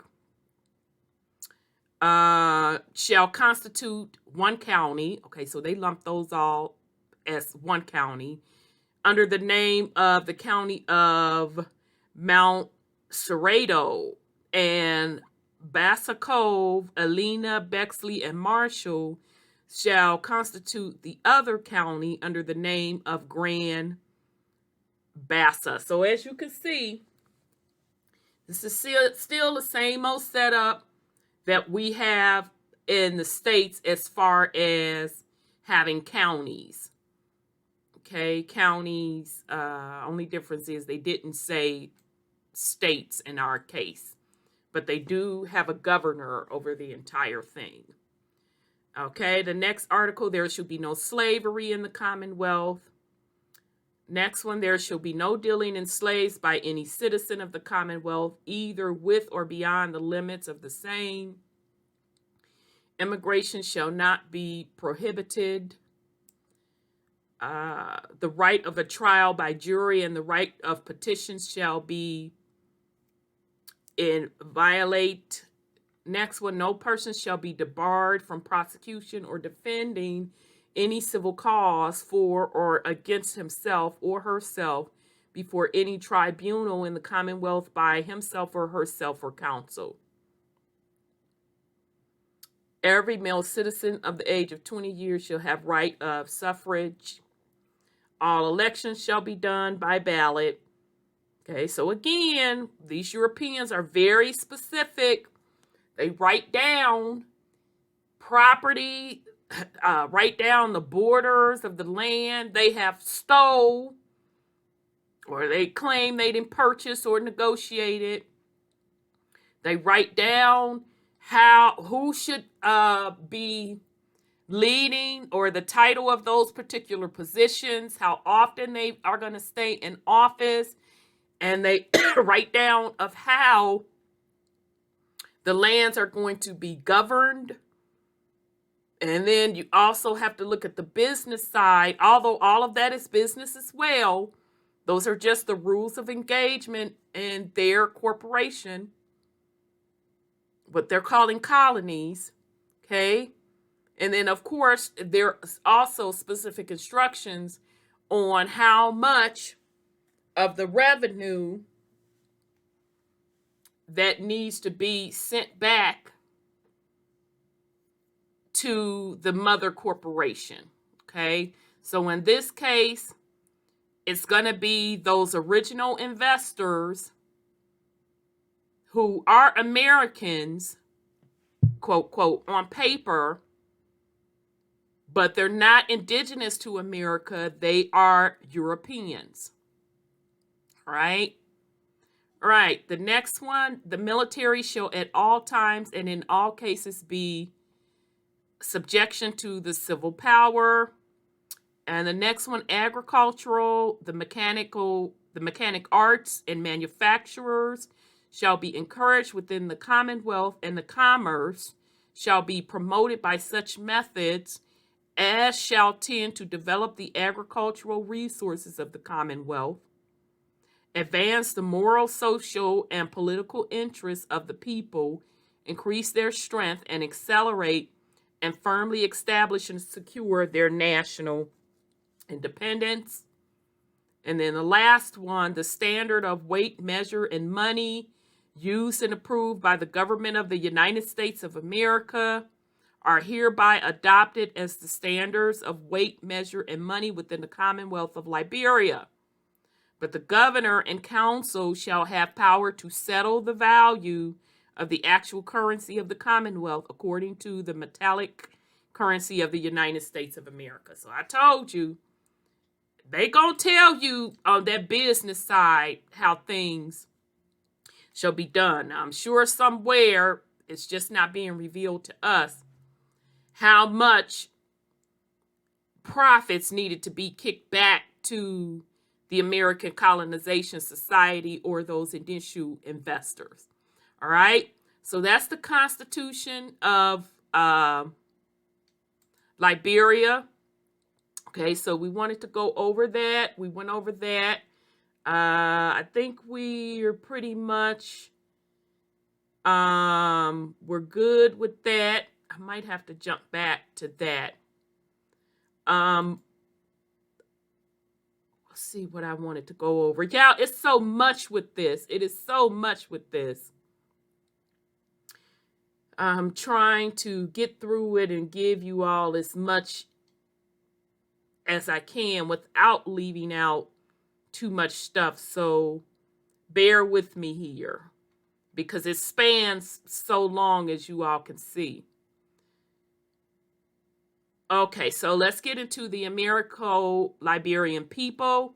The Americo-Liberian people, or Congo people, in Liberian English, are a Liberian ethnic group of African American, Afro-Cubans, and liberated African descent. Okay, so let's see what this liberated African is. Now, remember when they're talking about Liberian English,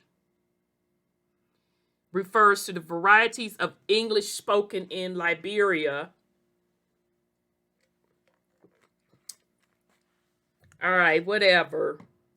But y'all lumping that as a people, so that's not making sense to me, but whatever.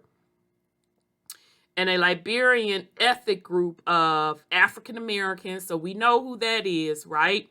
That's those freedmen. Remember, that's those freedmen.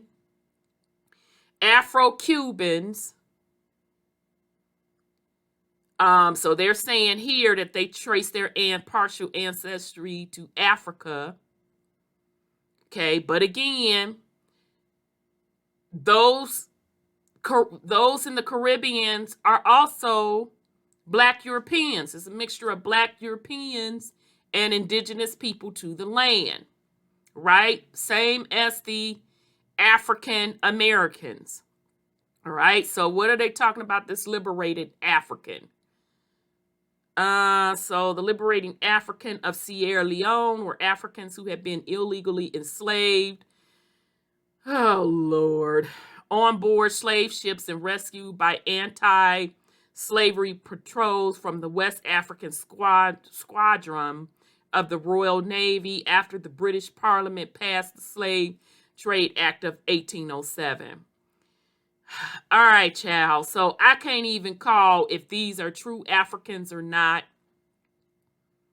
or if it was more Black Europeans. I can't even call that one. So I'm going to leave that alone. I don't know if they were pure Africans. Okay, so the sister ethnic group of Americo-Liberians are the Sierra Leone Creole people. So let's see what they're saying there. The Sierra Leone Creole people are an ethnic group of Sierra Leone. The Sierra Leone Creole people are descendants of who? Freed whom? African Americans. So in other words, them freedmen, Afro-Caribbeans, and liberated Africans, slaves who settled in the western area of Sierra Leone between 1787 and about 1885. So, in other words, Sierra Leone was another colony, right? And that colony was made up of whom? Black Europeans that were in the Americas. And that's including the Caribbeans. Okay?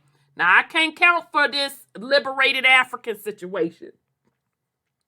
I can't count for that. But based on their track record, I'm going to say they were not indigenous Africans either. Because the story doesn't check out in my book. Because if you just took a ship, you just stopped a ship from exporting slaves off the coast of Africa, why wouldn't you just take them same people? Because they're illegally doing it now. Let's just remember that. They're illegally doing it. Why wouldn't you just take those people right back to their indigenous land. Don't they know where their indigenous land is? So why would you have to take those people to Sierra Leone? So I'm just saying, for me, their story of that being some Africans that were saved off of the coast from slavery, but we gonna bring y'all to Sierra Leone, we gonna bring y'all to Liberia, that don't check out well for me from a logical standpoint. All right? So these to me were more either Americans or freedmen Americans, including the mainland and the Caribbeans, and or a combination of the freedmen of America and Black Europeans, indigenous Black Europeans from Europe is what I'm trying to say. Okay? All right, so who shared similar ancestry and related culture.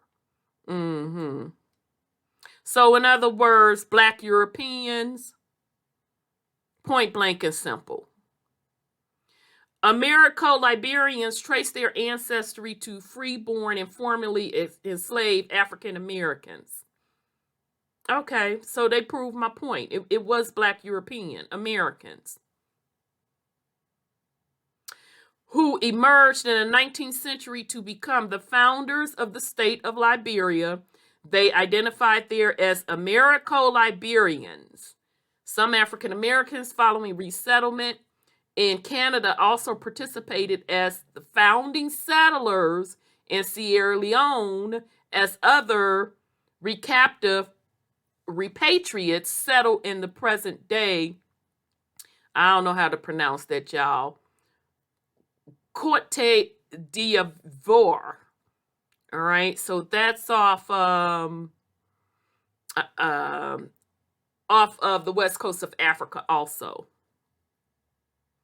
Okay, so now I didn't learn me something new up in here.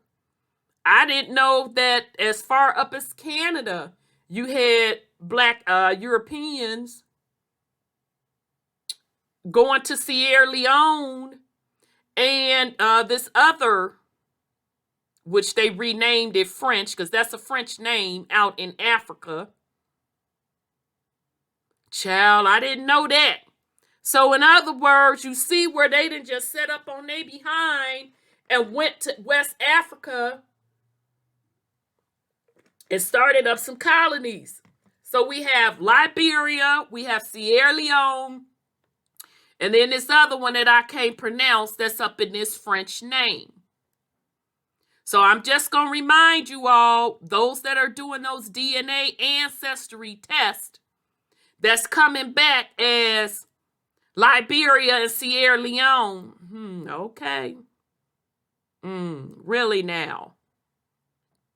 Although the terms Americo-Liberian and Congo had distinct definitions in the 19th century, they are currently interchangeable and refer to an ethnic group composed of the descendants of the various free and ex-slave African American, Caribbean, recaptive, and Sierra Leone Creoles who settled in Liberia from 1822. Okay, so I just wanted to give you all, I'm going over this because I want you all to get this term Americo-Liberian as well. All right, so basically, again, these are the freedmen of the Americas. Point blank and simple. And even Canada, that's still the Americas. I know people forget it, but it is. The designated Congo for the Americo-Liberian population came into common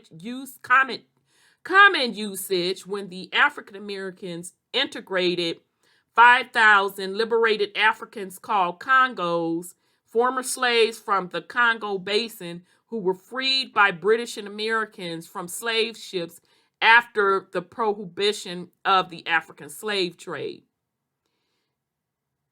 So,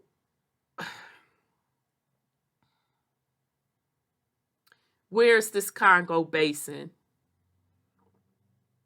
Why would they just return their people back to their land?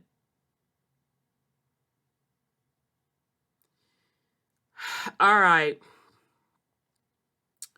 And 500 Bardians. Where is that at?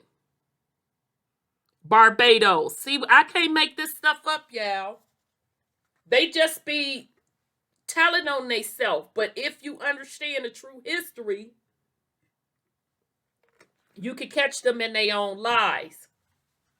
So Barbados, basically. So you took people, so let's just break this down. So these American colonies in Africa, specifically in Africa, Liberia, Sierra Leone, and this French area I can't name, are comprised of the different areas in America, made up of freedmen, Black Europeans. So made up of, Black Europeans. So they took them from Canada.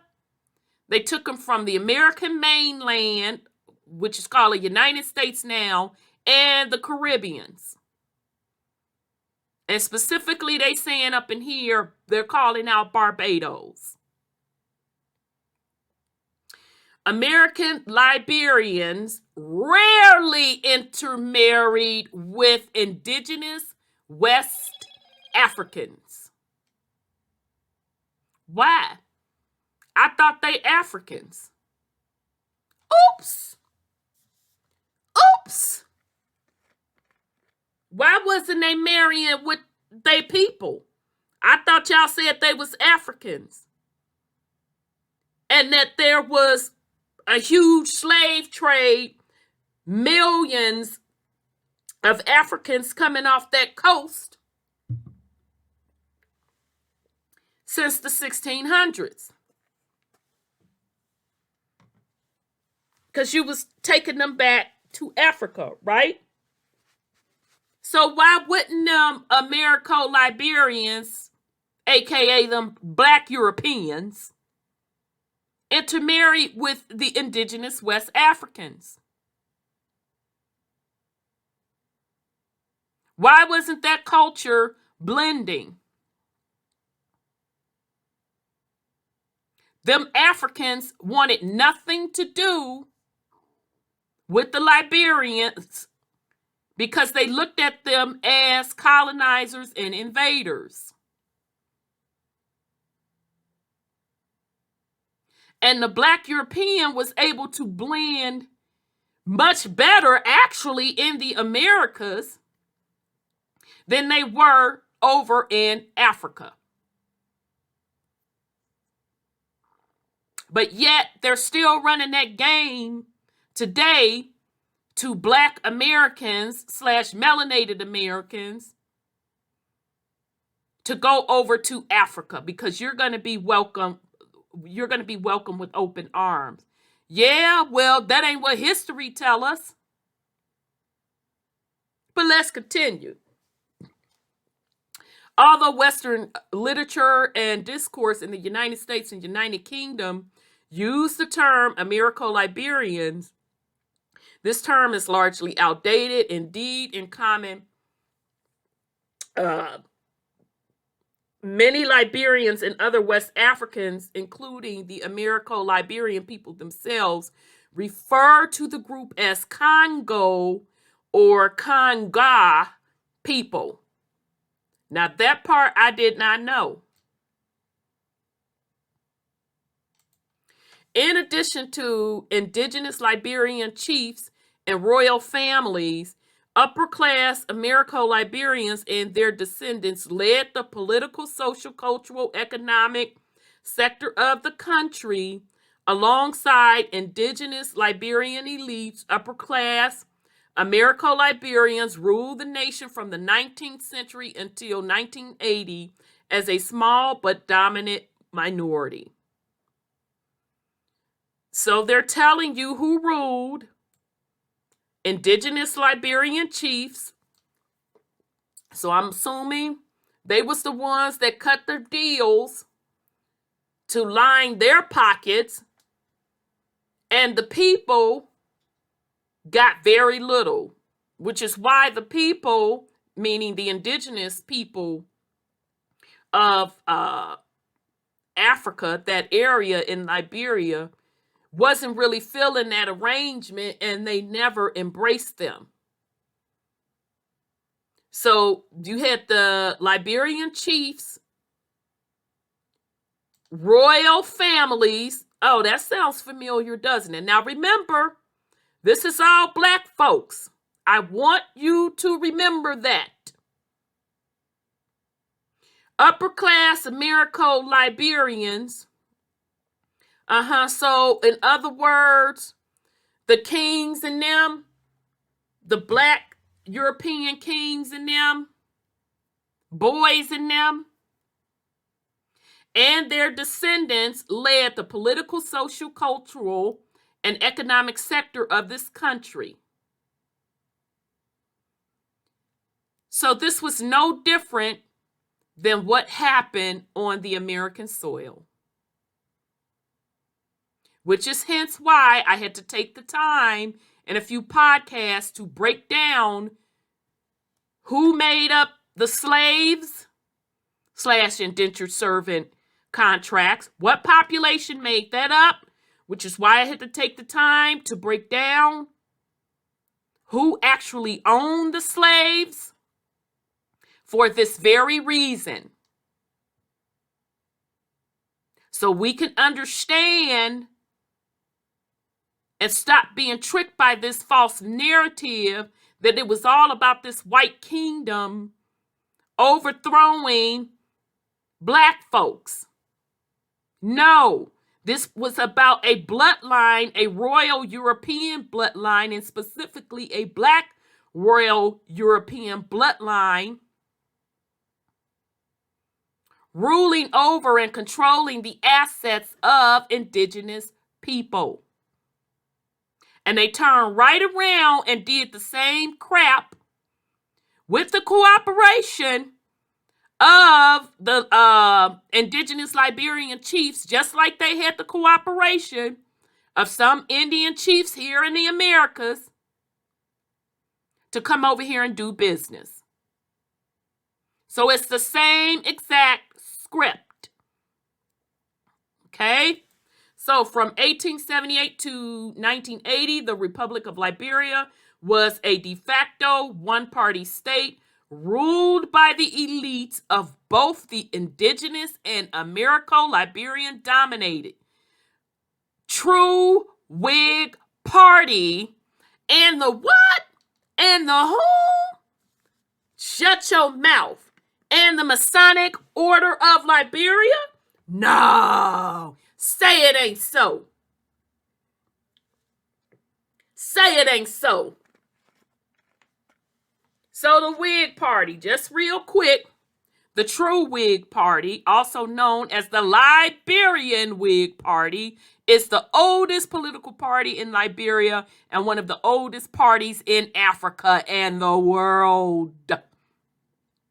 Founded in 1869 by primarily darker-skinned Americo-Liberians in rural areas. Oh, now they darker-skinned, huh? Now they darker skinned. They ain't them African Americans now. Yeah, I mean, y'all like to use that term a lot. They ain't them African Americans now. They darker skinned. No, it was started by the black Europeans. Okay? So ruled by the elites of both the indigenous ruled by the elites of both the indigenous, so you know those indigenous Liberian chiefs that sold their people out? Yeah, so it was ruled by them, and the Americo-Liberian dominated true Whig party, so the black European political party, and the Masonic Order of Liberia. So the Masonic Order of Liberia is the Grand Lodge of the Republic of Liberia, is a fraternal organization based on the principles of Prince Hall Freemasonry. And it said prior to 1980, its membership tended to consist of Americo-Liberians. And it was influential within the ruling True Whig Party. Mm-hmm. Uh-huh. Mm-hmm. Mm-hmm. Let's continue. Let's see. We're not going to go all into that because we went into the settlement and all of that. I'm just trying to make sure we're not missing anything. Just making sure. Okay, and just once again to point out the religion that they practice. The Americo-Liberians are predominantly, what are they? Protestant. You mean them protesters? Them protesters of the Catholic Church?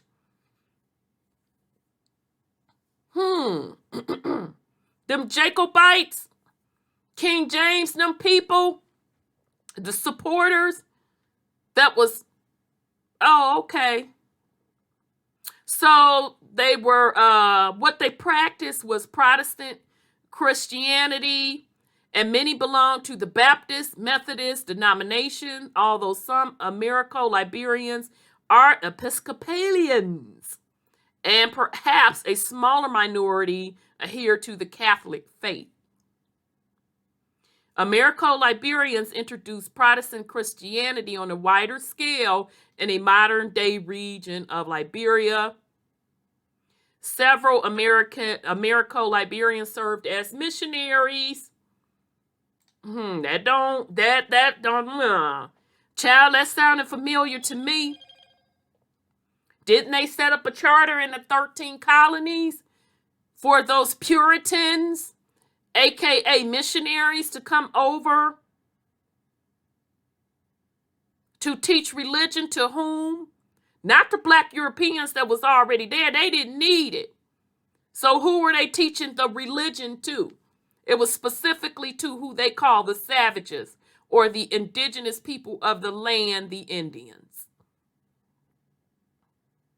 So, several Americo-Liberians served as missionaries to other ethnic groups in Liberia, and were among the first Baptist, Methodist, and Episcopal missionaries of Black African descent in Liberia. So once again, when folks want to sit up and tell me how religion was always there in these indigenous people's bloodline, yeah. Well, if it was already there, why did they need missionaries?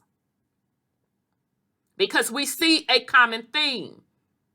Whenever you see a European going to a different region, you're going to see that Christianity. You're going to see the missionaries come a-calling.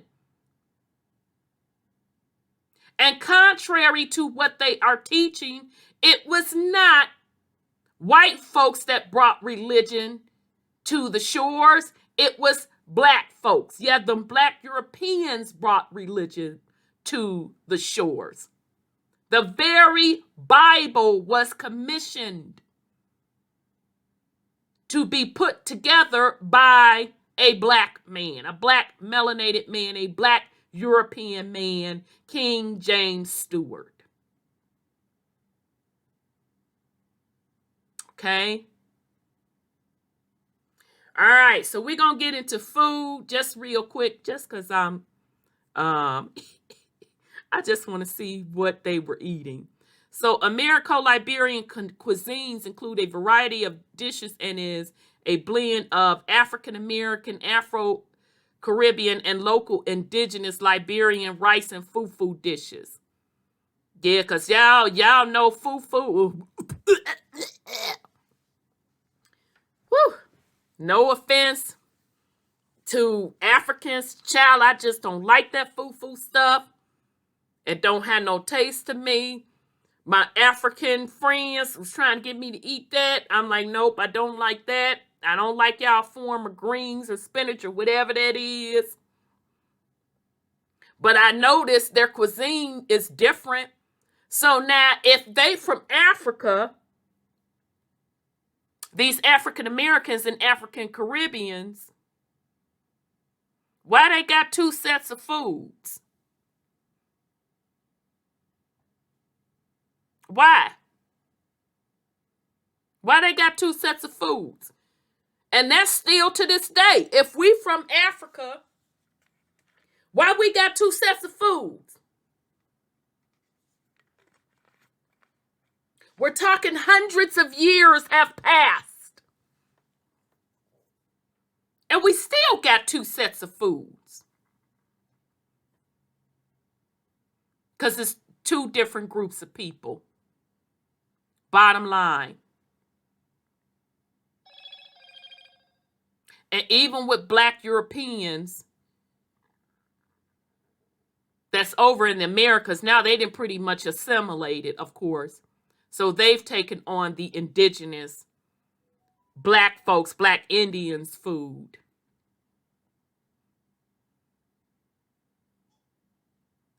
Because when you go over to Europe, I don't know of any Black folks over here that eat like that. Okay? No offense to Europe, but child, I don't know what food of y'all's is indigenous, but the ones that they do talk about, honey, I would not, I'm like, I'm not eating that. You know, you could go on and forget that shepherd's pie and something with some pudding and blood involved. No, I ain't finna eat none of that blood. No. I can't even do it. Okay? Closest you gonna get me is the fish and chips. Other than that, I can't do the rest of that. Okay? But the point I'm trying to make here, why didn't the African food, if all these millions of Black folks in the America from Africa, how come we ain't eating fufu to this day? Oh, okay then. But except the traditional Americo-Liberian cuisine included African American soul food, cornbread, fried chicken, collard greens.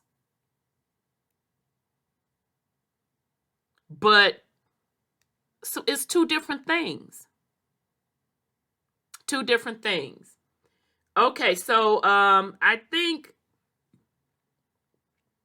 I'm going to read kind of what went down towards the end, and then I want to jump over to the leaders so you can see them, and then we're going to wrap this up. Sorry this is so choppy, child. I done had so many interruptions. So I apologize that it's so choppy, family. All right, so the American-Liberian Diaspora, following the 1980 Liberian coup d'etat, the first Liberian Civil War and the second Liberian Civil War, thousands of Americo-Liberians left the country while others were taken out in conflict. The 1980 coup brought an end to the dominant political position that Americo-Liberians had held on Liberian society and resulted in influential Americo-Liberian individuals and families leaving the country through either being forced or voluntarily going into exile abroad. Child, so they little settlement / colony / business venture, baby, it never did really get off the ground properly. They struggled all the way throughout. Okay? Remember, they started this journey in the 1800s, and now here is 1980, and they still had dramatization. Okay? In 1991, American President George H.W. Bush granted Liberians immigration protection in 1991 under temporary protected status during the first Civil War. So Papa Bush pretty much let them come on back over.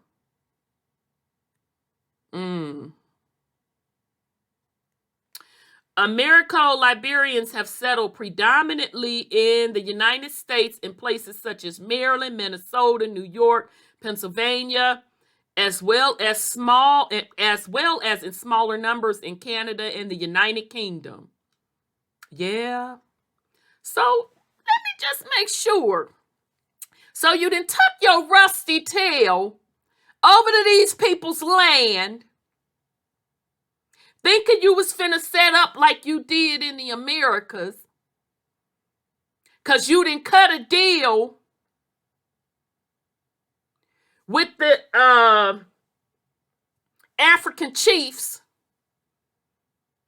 and the people was like, I don't give a blank who you set a deal with.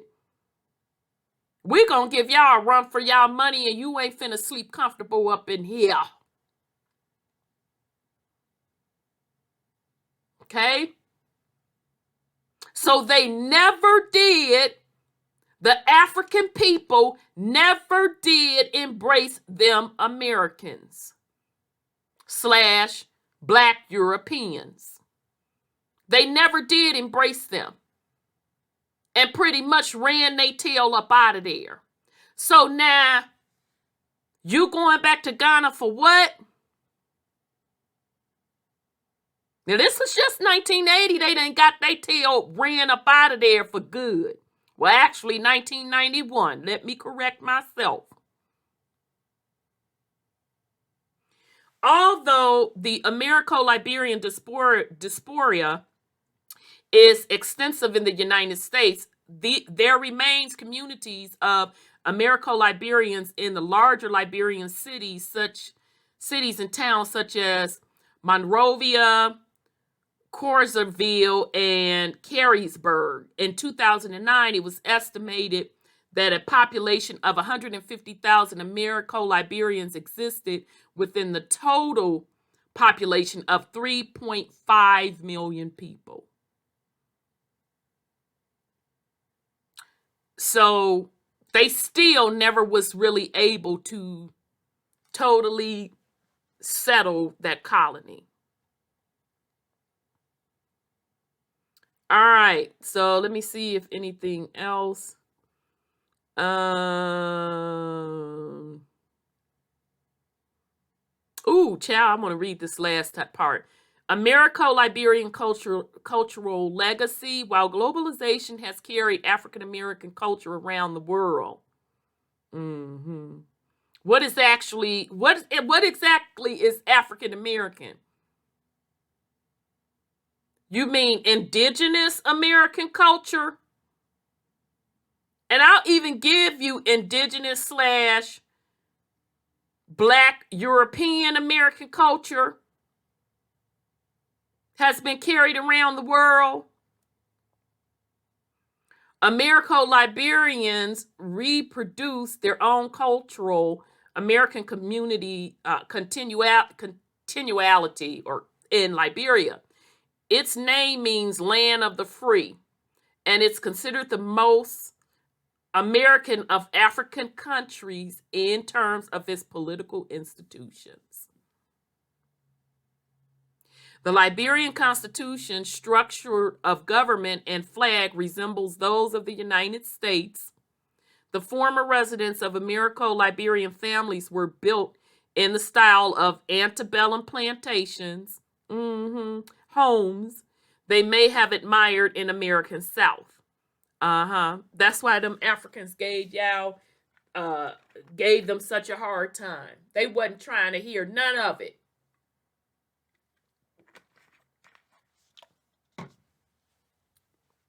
Their language continued to carry elements of African American vernacular English. By many accounts, Liberians easily integrated into African American communities. Okay, that's not okay. Y'all need to clean that up because that's contradicting each other. Liberian immigrants to the United States have the highest passport acceptance rate and the longest extension rates of any citizen of African nations. So why ain't they having y'all go to all of you ADOS? Why ain't y'all going to Liberia? But I'll continue.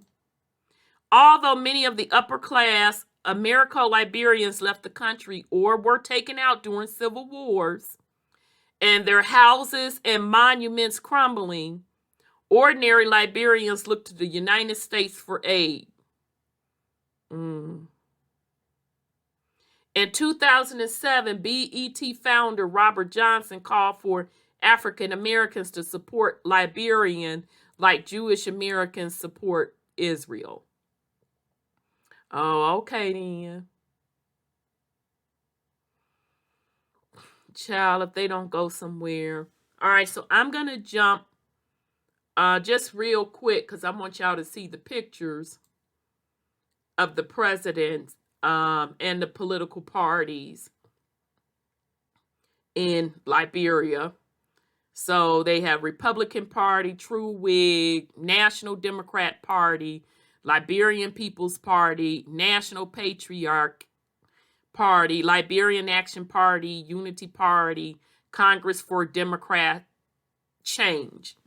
Okay, so you can see the folks that were ruling it.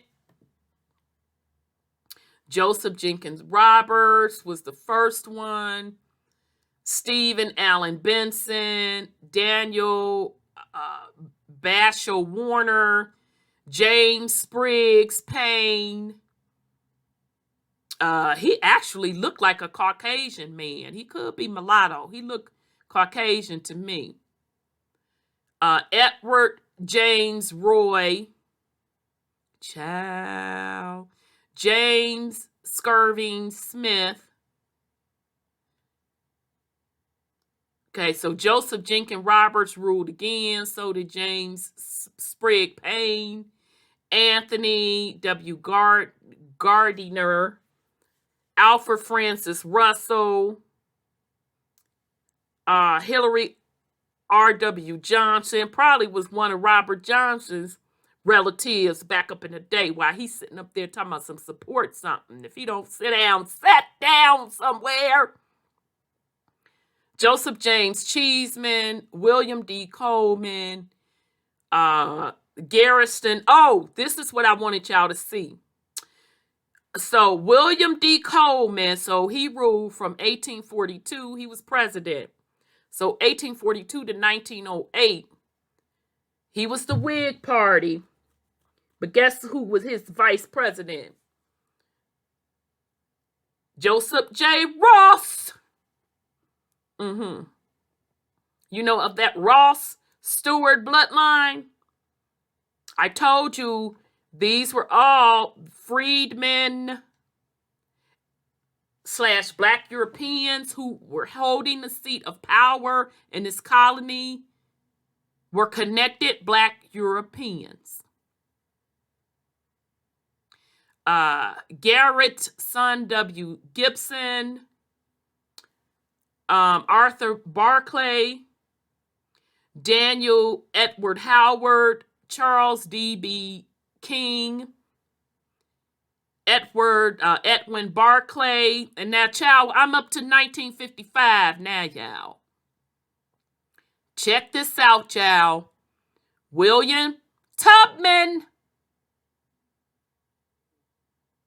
William Tubman. You mean Harriet Tubman and them people? Remember, Harriet Tubman is a Ross. So when she was rescuing folks, she was rescuing her peeps. So Tubman ran Liberia up until 1971.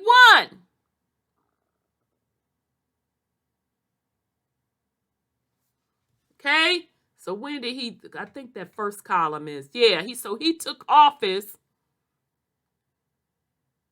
in 1944, and he ran it up to 1971 when he transitioned. So 27 years. William Tolbert, Samuel Doe, Amos Sawyer, David Kapor.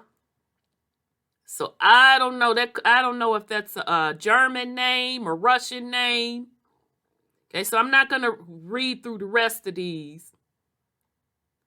Now I do know Charles Taylor, honey, has some dramatization in his reign, because it was said that he was a lot of corruption up under him. Okay, but I want y'all to peep these names. So his behind stepped into office in 97, and he had to resign in 2003. Okay, and then somebody that served as his vice pres or whatever, the name Enoch. I'm just throwing it out there. And then Moses also served as vice pres. And then Moses, after Charles Taylor resigned, Moses took the presidency, but only stayed in there for 60-something days, had to resign. These are Black Europeans, fam. Okay? Okay. All right, so I'm not going to read the rest of it. So that's all I wanted to give you all, family, with this. I wanted you all to understand how the business of colonization, the Black business of colonization, came over to the west coast of Africa, and specifically Liberia and Sierra Leone, but we only did Liberia for this particular podcast, was a Black colony. Plain and simple. Okay? It was funded by a corporation stood up called the American Colonization Society, with support from the newly formed, and actually it wasn't even formed at that time, the United States government. Okay, had their full support, and how out the gate they had nothing but problems. They had problems getting over there, which I find just fascinating, since according to them, allegedly and supposedly since the 1600s, they had been transporting millions of African slaves from Africa over to the Americas. So you would think they would have figured that part out. But first time out the gate, they had 68 people to go over from the Americas, and it was a disaster. But nonetheless, when they did started bringing people over there, they didn't have a high number, because they were trying to recruit freedmen, Blacks that were free, they say out of slavery, which were really those indenture serving contracts, to go over there and really pretty much redo what they had already just done in the Americas, coming from Europe. And most of them said, nah, bruh, I'll pass. Not finna do that with you. Okay? And as they were continuing on with this struggling colony, it was exclusively ran by Black Europeans and the indigenous African chiefs that had cut that original deal. And so the indigenous population of Africa wasn't feeling it. and there were many, many uprisings. Okay, so I just wanted to give you all the breakdown of the Black Liberian colony. Sorry this was so choppy. I'll try to edit it the best I can. I got so many doggone distractions trying to put this together. This should have been done. So if you are not subscribed to us, I highly encourage you to hit subscribe, like, and share. I hope you all got something out of this. I wish everyone well on this Tuesday. This is Rhonda with WTUZ Radio Podcast. Peace and love, family.